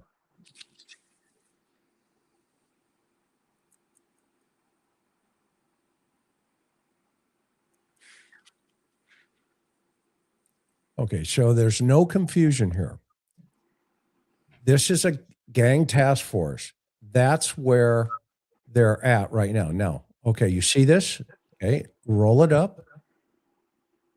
Look right there. Pima County Sheriff's Department.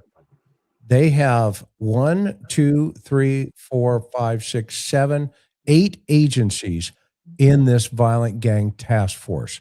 Now, here's an interesting game. Roll it down for a second again, or the other way. I'm sorry. Keep going, all the way up to the top, right there. Hit wanted missing persons and watch who comes up first. Boom, there she is. Okay. They are not investigating her murder. Okay. They are helping. Even Emily Pike is underneath there too. See that? Because Emily is on the reservation up there. Yeah. Okay. So this is why when, somebody talks about, well, I used to work at this and all this other stuff, or other people, whoever does it on YouTube. Okay. They don't know what they're talking about. And it's like another carnival barker, just like Nanos just said. Okay. If a homicide unit is a specific set of training, like Bob rode motors, okay, he did not work homicide in that time, his assignment at that time, okay. He rode motorcycles. I didn't ride motorcycles. John didn't ride motorcycles. We stood over the bodies of Nancy Guthrie. Okay. That's an important differential here, because what Nanos did is he cleared out all of his folks and reassigned people from different units to come in, and he punished the Aaron Crosses and those who that crossed their swords with him and said, well, you're no longer over here. Okay. So now go back to the about page for a moment.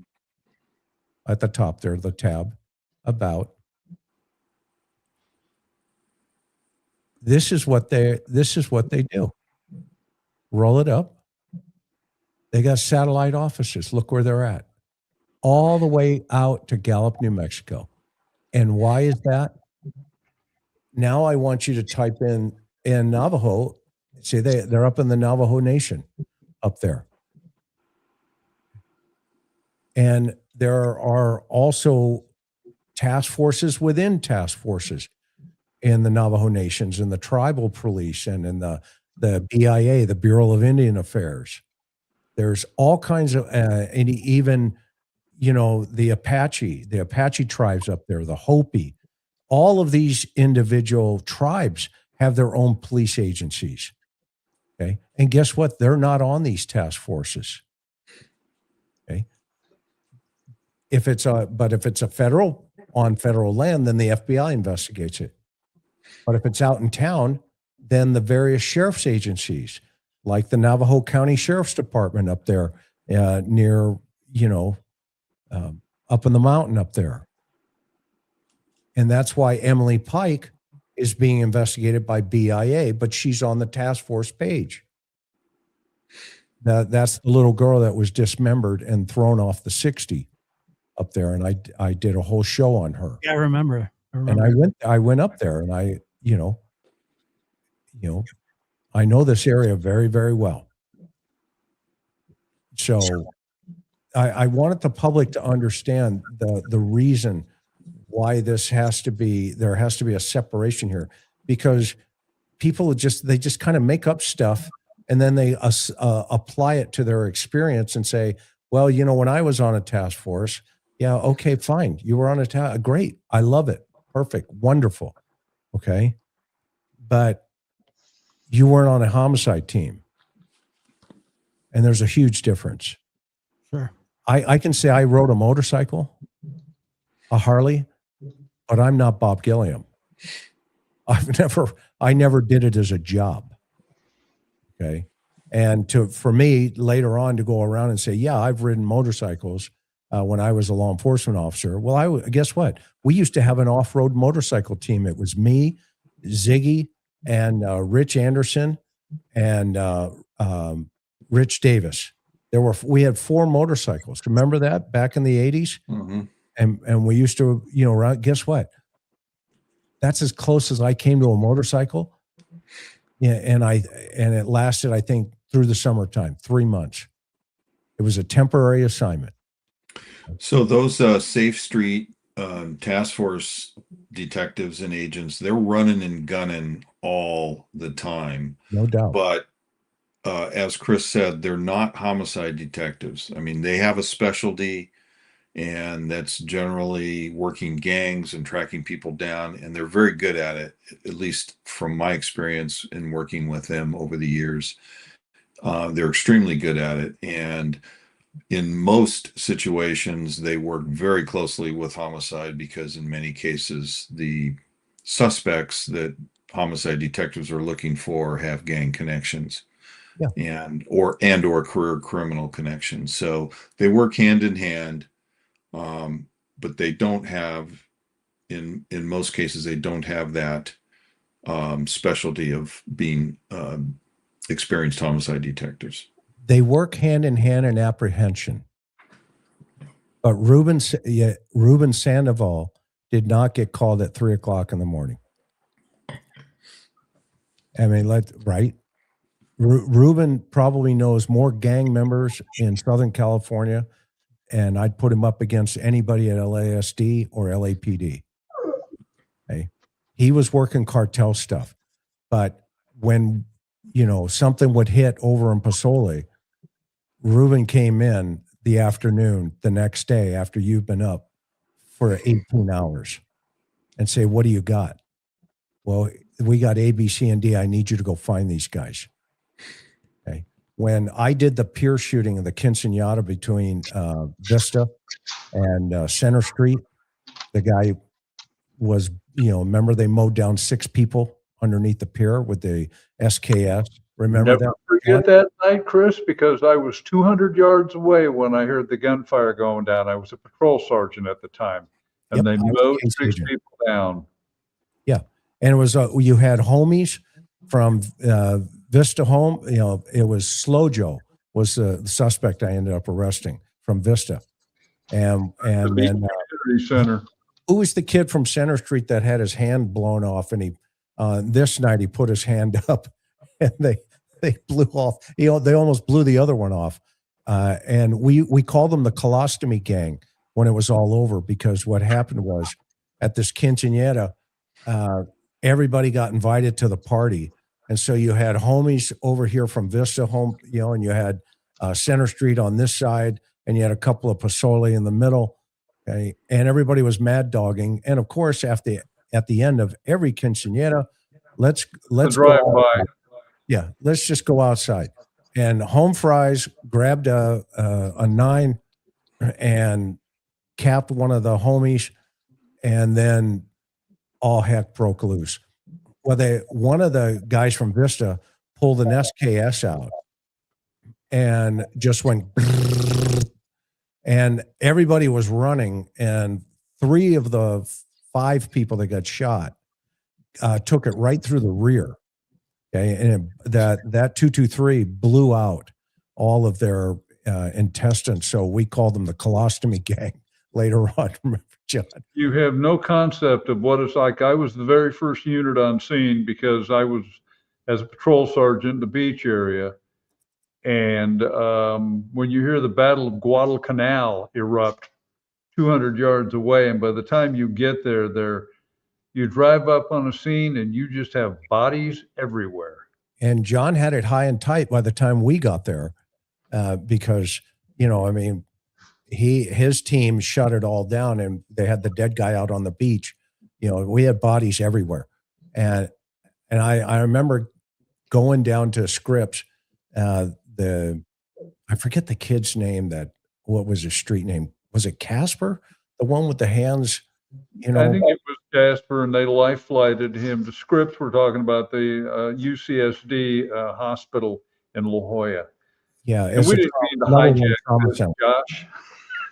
Taking a stroll down memory alley, as it were, but my God, I remember that night. Well, this is why it's important, when you say you bring creds to the table, we'll bring the creds. Don't say, I did this, I did that, because that's no different than Nanos. Well, that's exactly what Nanos was doing in that interview. Exactly. And give the units that did the job the credit they deserve. Don't skip around it, Nanos. And I would hope some people on YouTube would do the same thing. Okay, because not likely. Well, I'm just saying. Okay, whatever it is, okay, this idea of understanding what this means is much different than understanding that, other stuff. You got a great question here, Chris. You have somebody that wants to know what mad dogging is. That's where, 2 friendly gang members stare. You glare at each other like you're rabid dogs. And so it's called something else now, and it's a much coarser expression, but mad dogging is glaring at each other and basically silently daring each other to be the first one to do the violence. Yeah. And I'm not mad at anybody, by the way. I'm passionate about victims and about work. This is how I've always been. John will tell you. I mean, I'm passionate about a position, but you know, I'm more passionate about professionalism because it all makes us look bad if certain people find out certain things about other people, well, then that reflects upon the entire law enforcement community. You know, look how we all reacted when we found out that Nanos had 37 suspensions. 37. The guy, his number 2 was fired from the job. He was indicted. He's the number 2 in the Nancy Guthrie case right now in the United States. You know how that makes us feel? That's like stolen valor. When people step up and they say, well, I've done A, B, C, and D. Really? Okay, what BUD/S class did you go to? Did you hear Bob tonight when he introduced himself? How did he introduce himself? He went to the FBI Academy and he gave his class number. Okay? That's professionalism. It's like when you hear that, it's like, well, wait a minute. This guy here is saying he's a Navy SEAL. Okay, great. Let's call him out. What BUD/S class were you in? And YouTube has created a whole bunch of fake Navy SEALs. Let me tell you. And guess what? I'm going to start calling them out over time because it's getting ridiculous because Nancy Guthrie is paying the price. Am I off base? No, I don't think so. I'm not mad. But you, the public, the public and you subscribers and you Patreon members, don't you think you should have credentials from somebody that's saying, hey, let me tell you why this is this way? I mean, if I told you I know how to ride motorcycles better than Bob, wouldn't that be a ridiculous statement? I think it would. I don't know. Maybe I wouldn't do that. Dr. Gary says, you know what, Chris, your problem is you tell the truth and people don't like it. Okay. I'll die that way one day. And I'll stand before the Lord and say, hey, I tried, I screwed up. But anyway, you want to talk about this, Josh? Sure. Yeah. If we could, we'll just cover it for a few. And then, so basically, can you tell me what I'm looking at here? Yeah. So we broke this down the other night. And what we have here is this is the blood at the end of the walkway coming out of Nancy's front door. And one of the things that we noticed was it appeared that the blood started to make a change. It transitioned. And what was interesting, it transitioned to the right. So if you look at the picture on the left, the very top arrow there next to John, at the very top there, you see how that's kind of an elongated type of blood droplet? Yeah. Well, that's because that blood is moving. Okay. It's headed in a direction, meaning the person or the object or something that put that there, okay, move that blood into that direction. Okay. Yeah, there's Budzo. Okay. So I'm trying to find the spot where it shows. No problem. It's towards the end. If you're looking where the detectives were. Yeah. Yeah. Oh, in the PowerPoint. Yeah. There you go. Right there. Okay. One of the things that, kept thinking about is why are they staring at? What are they looking at? Well, they're looking at that blood that appears to be transitioning. So if you're walking out of Nancy's house, it appears that it turns, the blood looks like at first on the porch, it's going, stationary. And then there's some evidence of satelliting, meaning blood dropping within blood. And then it looks like as you go down the pathway on the porch there, or well, the sidewalk, right where that crack is, probably where the gal in the blue is standing, just about a little bit further up. Okay. It transitioned, it moved, it turned, and it looked like it turned to the right. And so we all discussed it right there. That the picture on the right near the crack, that is a lot more concentration of a blood droplet, but it's so misshaped, and that's because it's moving, it's turning. Okay. And then you'll see the other elongated on the right at the bottom arrow, the other elongated droplet. Okay. That's because that droplet is moving as well. So just think of it this way. If somebody's leading or walking and they go like that and they turn, that will cause that type of movement or blood pattern. And then if you look over to the one on the left, the upper one, you can clearly see that is a elongated tail. So it's meaning the blood is falling, but as it's falling at an angle. Okay, it's no longer straight down. You have some 90 degree, but the one at the top gave us a little pause, and all three of us, as you can see, and poor Gary sat there saying psychologically, how does this work? But Bob, myself, and we were all in agreement that, man, was there a transition here? And so we started looking for it. And next thing you know it, we see who we think is potentially the U.S. Attorney's Office or whoever those folks are.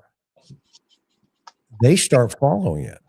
One of them pulls his phone out. In fact, there's a whole video of him standing there, and then he pulls his phone out and starts videotaping it, or taking pictures of it. He was doing one of the two, one or both. Go ahead, Chris, who took these photos? These were Fox, and the one on the left, I pulled off a Fox network, and the one on the right. Okay, and they put the arrows. I did the arrows. You did okay. Yeah.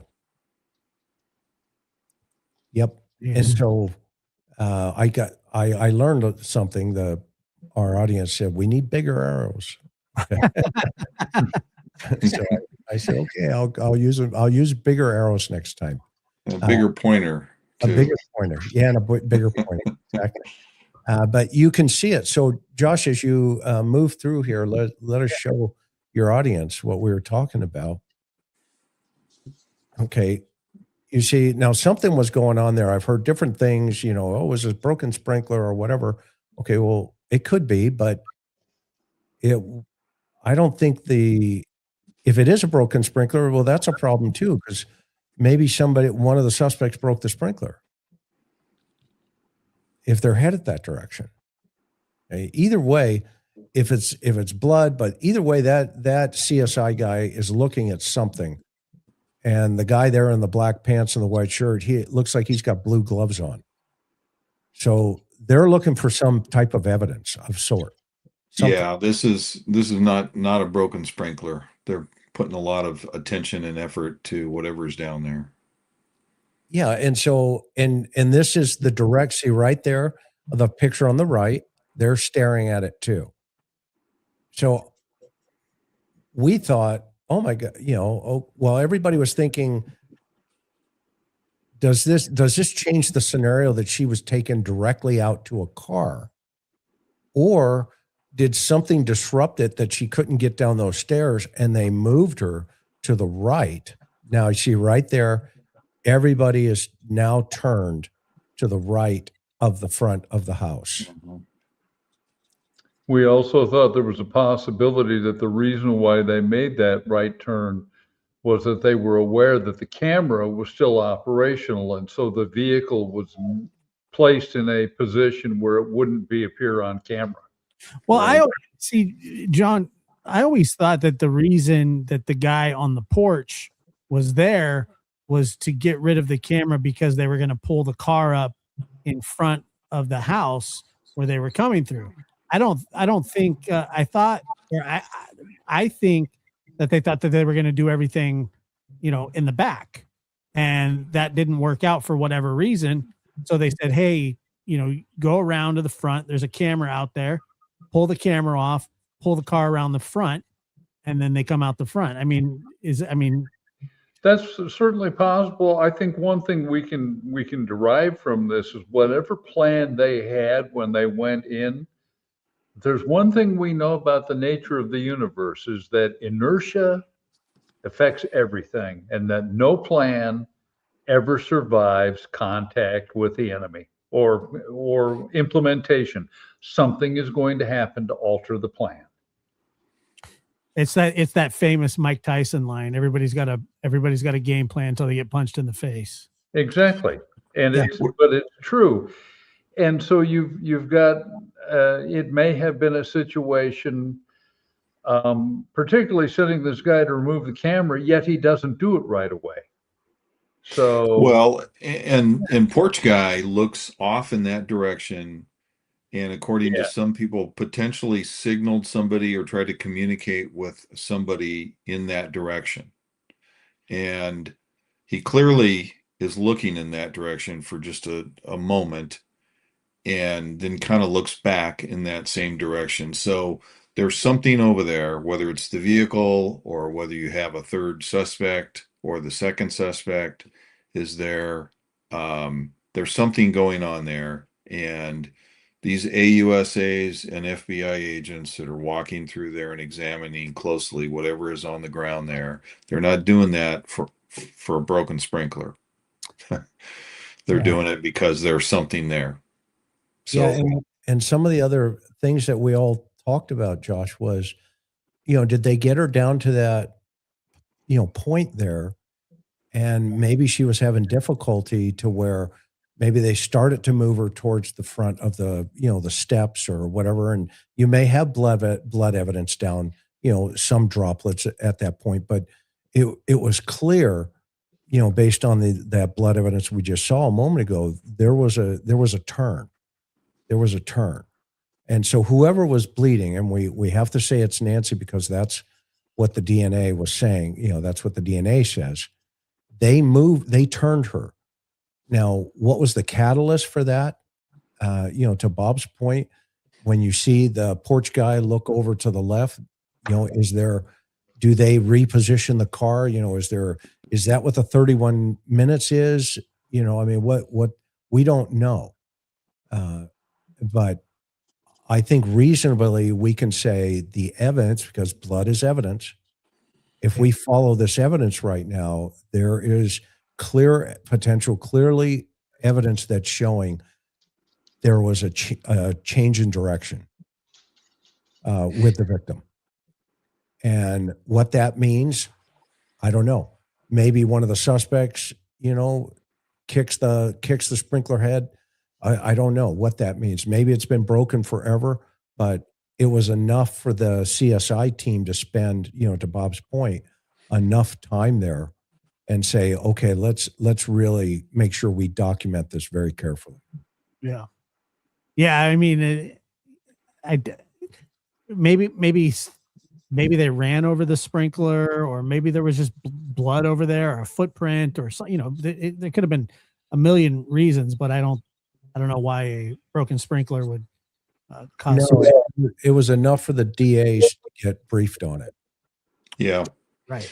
And don't forget, and I think we all agree, and you guys correct me if I'm wrong, but I'm convinced that the device that Porch Guy had in his pocket is a two-way radio. I'm completely convinced of that, because so too.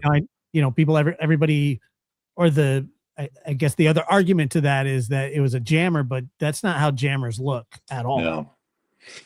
No, I don't think it's a jammer. Jammers have multiple antennas that jam multiple frequencies, 4G, 5G, Wi-Fi.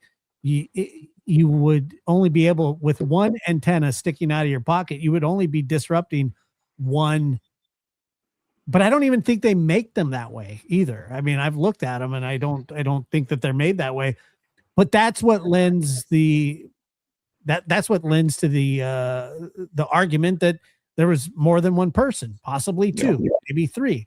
Who else is he going to be talking to? Yeah. And for those that still think it's a scanner, I don't see it as a scanner for a couple of reasons. The antenna is not long enough. Scanners have long antennas because they're multi-band, and there's an antenna within an antenna, and sometimes with a third antenna within that base. So it's not that. Porch Guy had no way of listening to it. It would be very difficult for Porch Guy to understand what the cops are saying, even if the radio call came over the radio as opposed to the mobile data terminal in the deputy's vehicle. So it is not, in my opinion, it's not a scanner. It is a two-way radio, and therefore that tells us that there's more than one suspect. Yeah, and I've heard some pundits say things like there's nothing to suggest that there's more than one person, but a two-way radio would more than suggest that there's more than one person. Absolutely. It's common sense. Yeah. Of course. I mean, who's he? He's not calling dominoes with that thing. Right. So that didn't. Exactly. Yeah. And they were smart enough not to have their cell phones on them. So you need a two-way radio in order to communicate. Of course. Yeah. Yeah. What's that? What's that, John? So I'm going to say, I mean, who else was he going to call? Was he going to get lonely during the abduction? I was lonely and I wanted to talk to somebody while I'm abducting this poor old woman. And, it also, to me, just from a point of logistics, when I've heard the pundits say, "Oh, only one suspect," you're suggesting that one person is going to control. And again, the assumption is at this point, if she is still alive, one person is going to control her while driving a vehicle out of the area. To me, it just doesn't make any sense. I'm not completely dismissing the possibility, but it seems extremely unlikely that this was a one-person operation. Yeah, you see this photo here. That guy's taking pictures of something. Mm-hmm. And they're all headed that direction now. And they head over towards the patio. Of where you had the arrow photos. Right. Let me. Where the guy has the hat on is where the arrows were in the blood. And now everybody's headed that way. Be interesting to know who those people are. I mean, are they district attorneys? Are they prosecutors? Or I think the guy in the hat's probably FBI evidence response.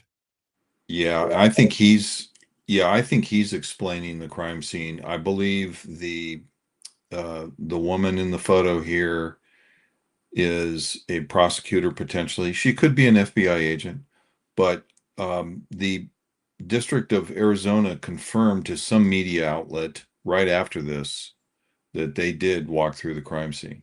That the U.S. Attorney's Office. Lawyers from the U.S. Attorney's Office in Arizona walked through the crime scene. So that's kind of what we talked about and what we thought right after this played on TV. And so, they're doing that for a reason, right? Yeah, definitely. Here's a great question. Do you guys think PI is, I was wondering this as well, and Skippy, thank you. Do you guys think the PI is sending only FBI their findings, not sending findings to Nanos? It would likely go to the task force. Whatever, the task force that's created. So, I mean, to be fair, Nanos is the head of the investigation. Whether he takes that, whether he says he is or not, and in that interview that we watched, he made it very clear that he wasn't the one that called out the resources. He's not. He's in charge of the investigation only because he's the sheriff of Pima County, but the homicide investigator that was called out on the scene, he's really in charge. So if you have a problem, you're going to have to take it up with him. I heard Nancy Grace say they have more video footage of Porch Guy, and Guthrie provided a local group chat, a map of a route they took when Nancy Guthrie was home, what happened to street store cameras on that route? I mean,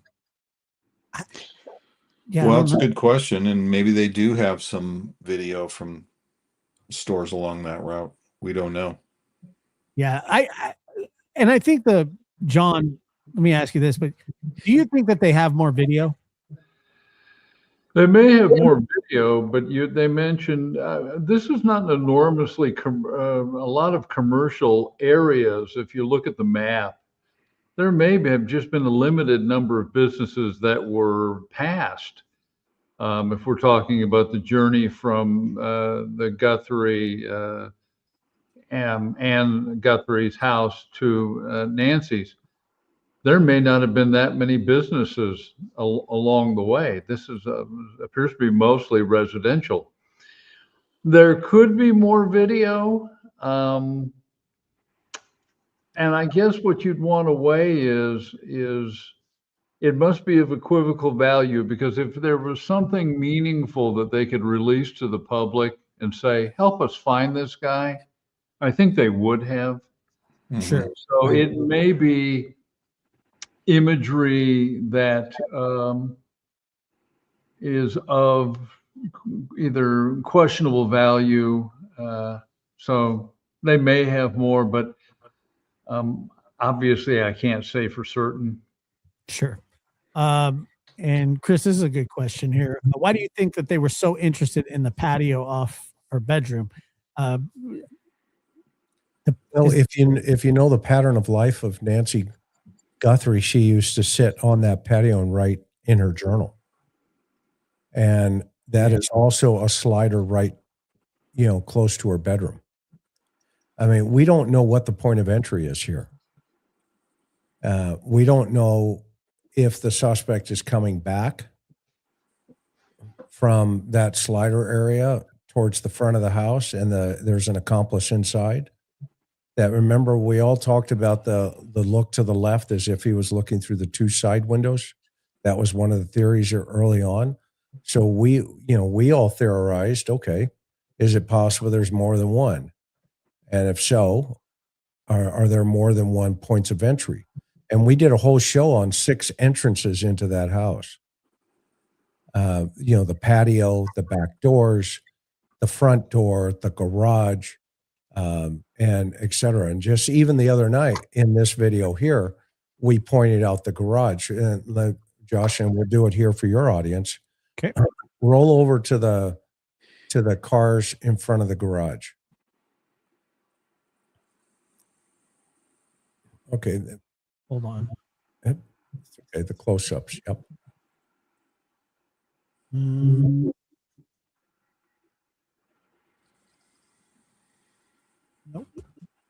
Oh, was it back further? Yeah, I believe so. It's the one showing Nancy's car in the garage. Okay, well, not that one. That's the right here. Whoops, there you go. Okay, if you look we'll start first of all real fast on the picture on the right. You see Nancy's car, and the other night we talked about does it look like the tread patterns line up? And we're all of a consensus they don't line up with Nancy's car. You see that little maybe you got a bigger pointer than me, but you can clearly see an indentation there, and in the gravel that looks a lot more smoother than the other gravel around. So that looks like either a flow of water pattern and or a vehicle pattern. Okay. And so when we also noticed, if you look at the door going into the garage into her house, okay, it looks like there's an 8-inch slab there. So, and another doormat.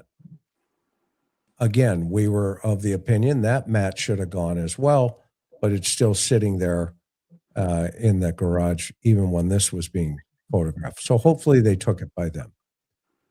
Yes, got it. But we couldn't see the lock mechanisms. I was real curious to try to catch the lock mechanisms on this door. But notice it's a glass door. If this was a burglar who was intent on really wanting to get into that house, Okay. And, cut the fingers off and do all this wrench garbage that's floating around. Trust me, they would have broken that glass to get into that house. Like on the side and then opened it. Well, yeah. I mean, if you're willing to break into a 84-year-old woman's house at 2:00 in the morning, breaking a piece of glass is not out of your. Right. So what they would do is they would break the glass. Hold on, excuse me. You can't see me. So sorry. You'd break the glass, reach your hand through, unlock. So, and that was the argument, the lady that called in where her and I were going back and forth about the thumb lock.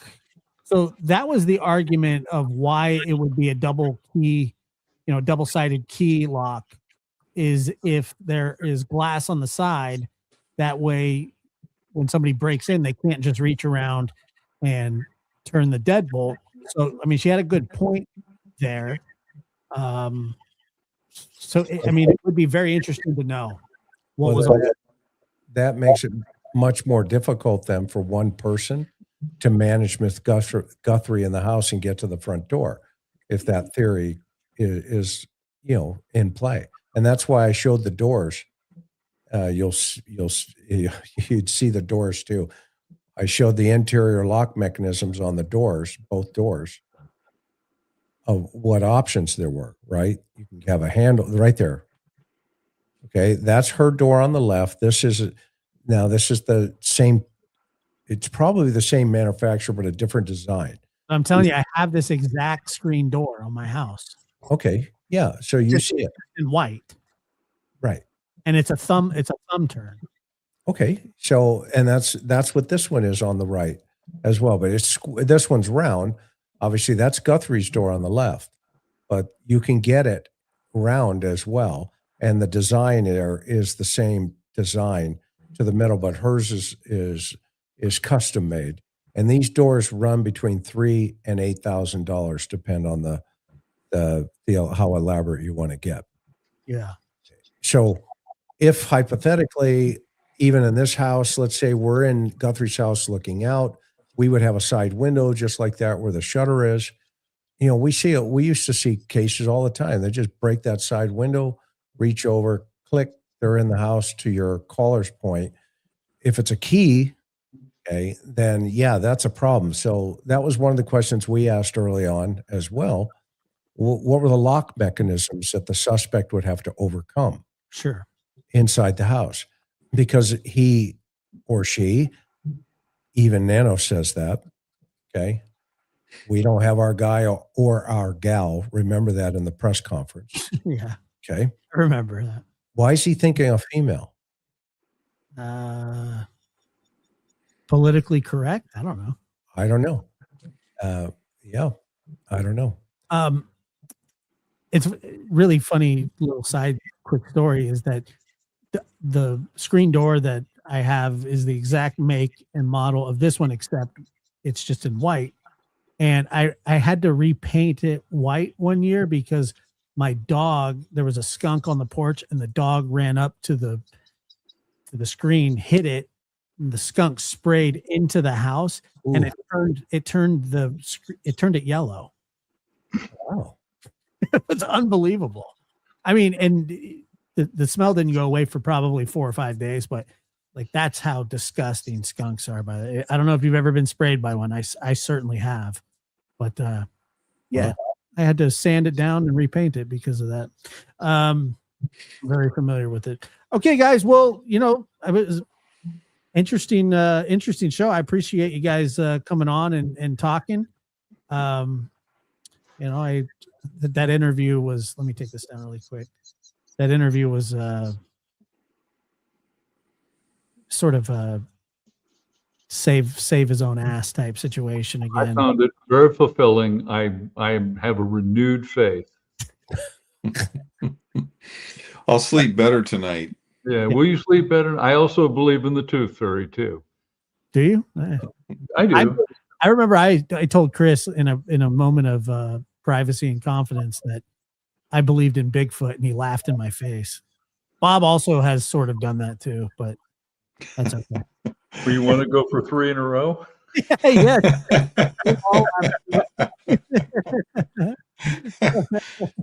All right, we have a quorum.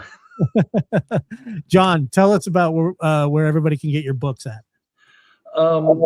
My books are available on Amazon. There was a question. One of our folks wanted to know if my teddy bear mysteries were frightening or scary. No, they aren't. The teddy bear mysteries are what they call cozy mysteries. I disagree, but go ahead. Are you frightened by teddy bears? Do we need to talk about an intervention here? I'm frightened that you would write about them. All right. Well, and that is, that's fair. That's fair enough.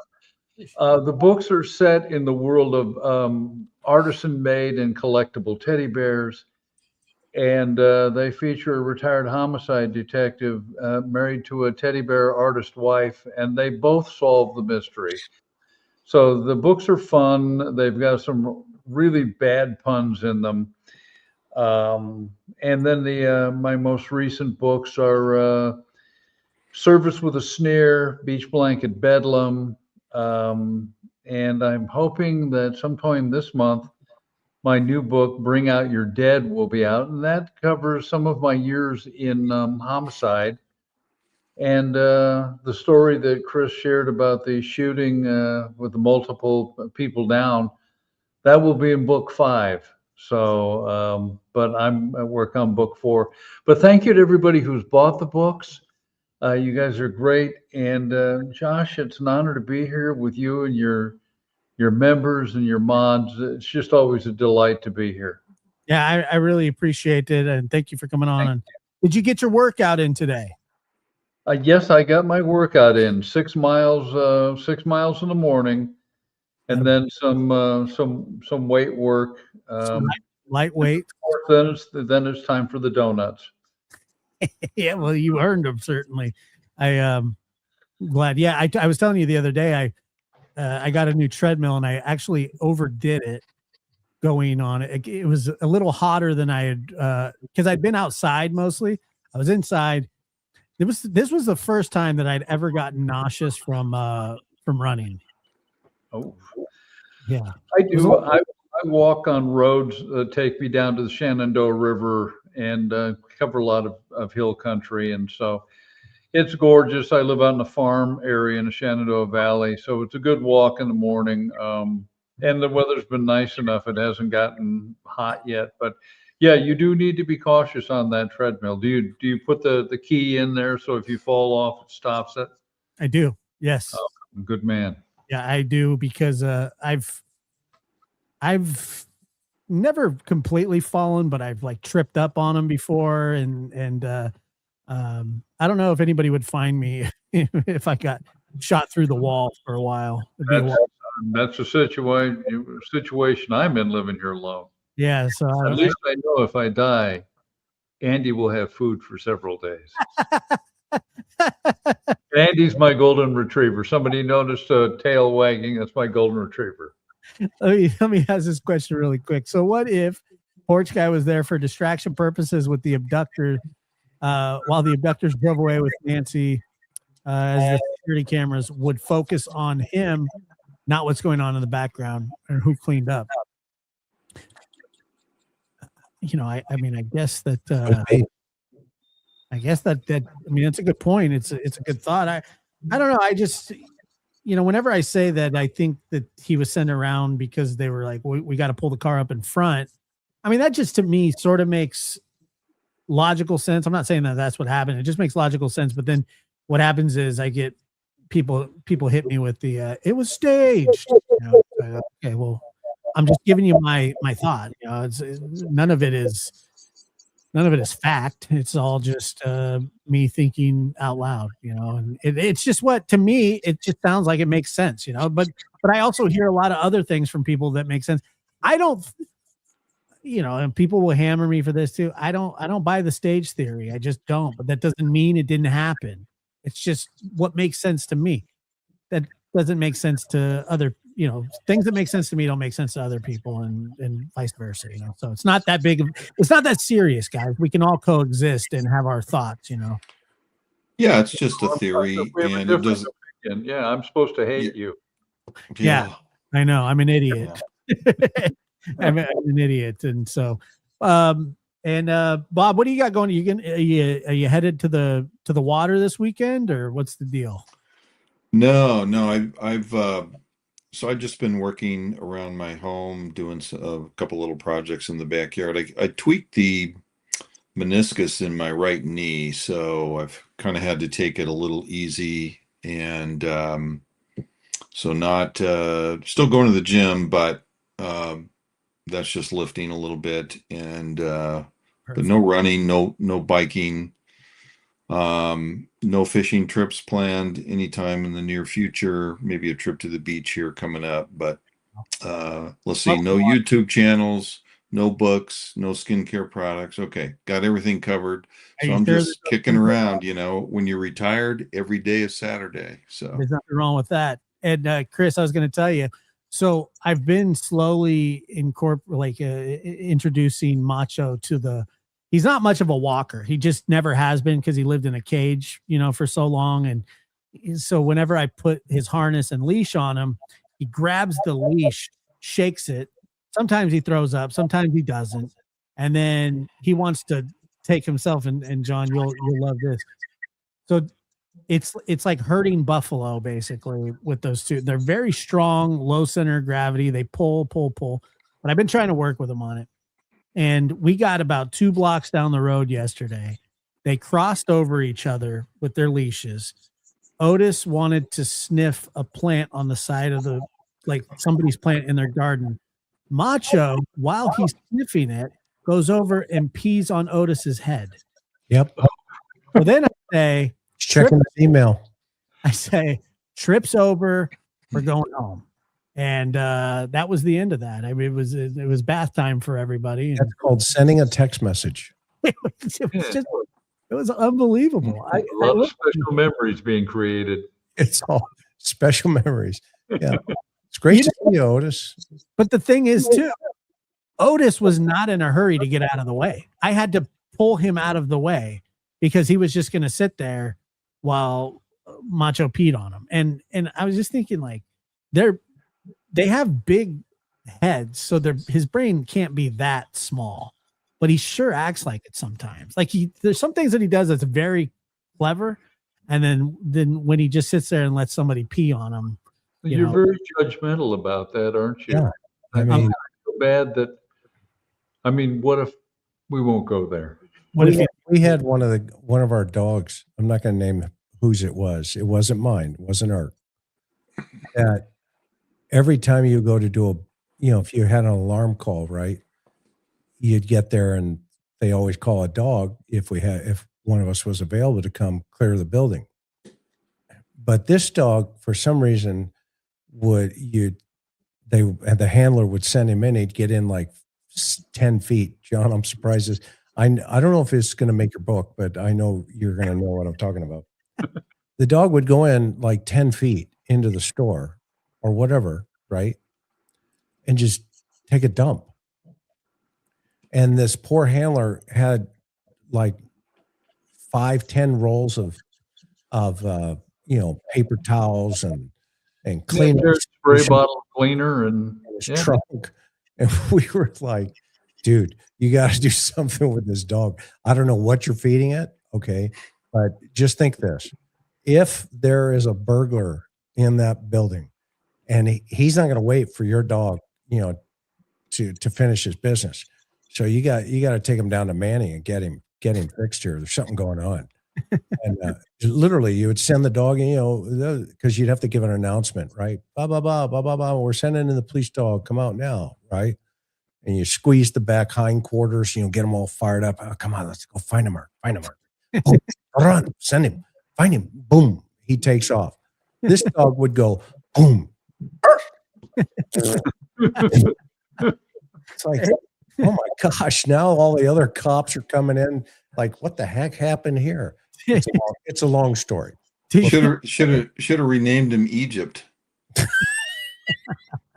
You've heard that Rodney Dangerfield joke, right? Yeah, my dog. I got a stupid dog. We call him Egypt because every room he goes in, he leaves a pyramid. Oh, great. You Hey, guys, John, what's that? thank you so much for having us here. And can I say something about Sunday night? Well, that's what I was. We were going to get to. Okay, I'm sorry.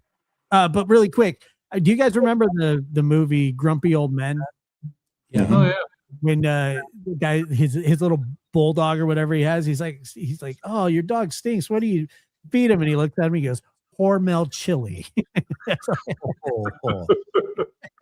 And Margaret's in that. Yep. Yeah. That'll do it. Tell me what's going on Sunday. Okay, so Sunday night's a really special night. This is going to be part 2 with John Ramsey, and for your audience, if you didn't see part 1, go watch part 1 that we did on the Ramsey investigation, and we are going to release some information.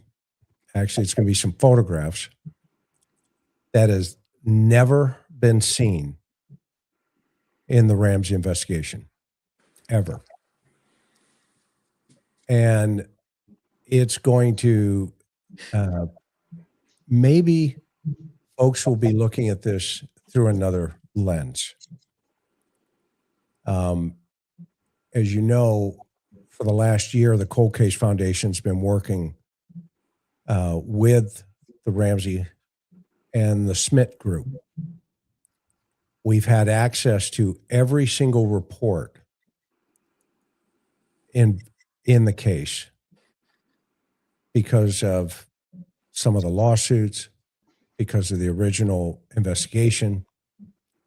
And if you watch the first one, we showed the public that there is multiple pieces of evidence pointing to somebody who's sadistic.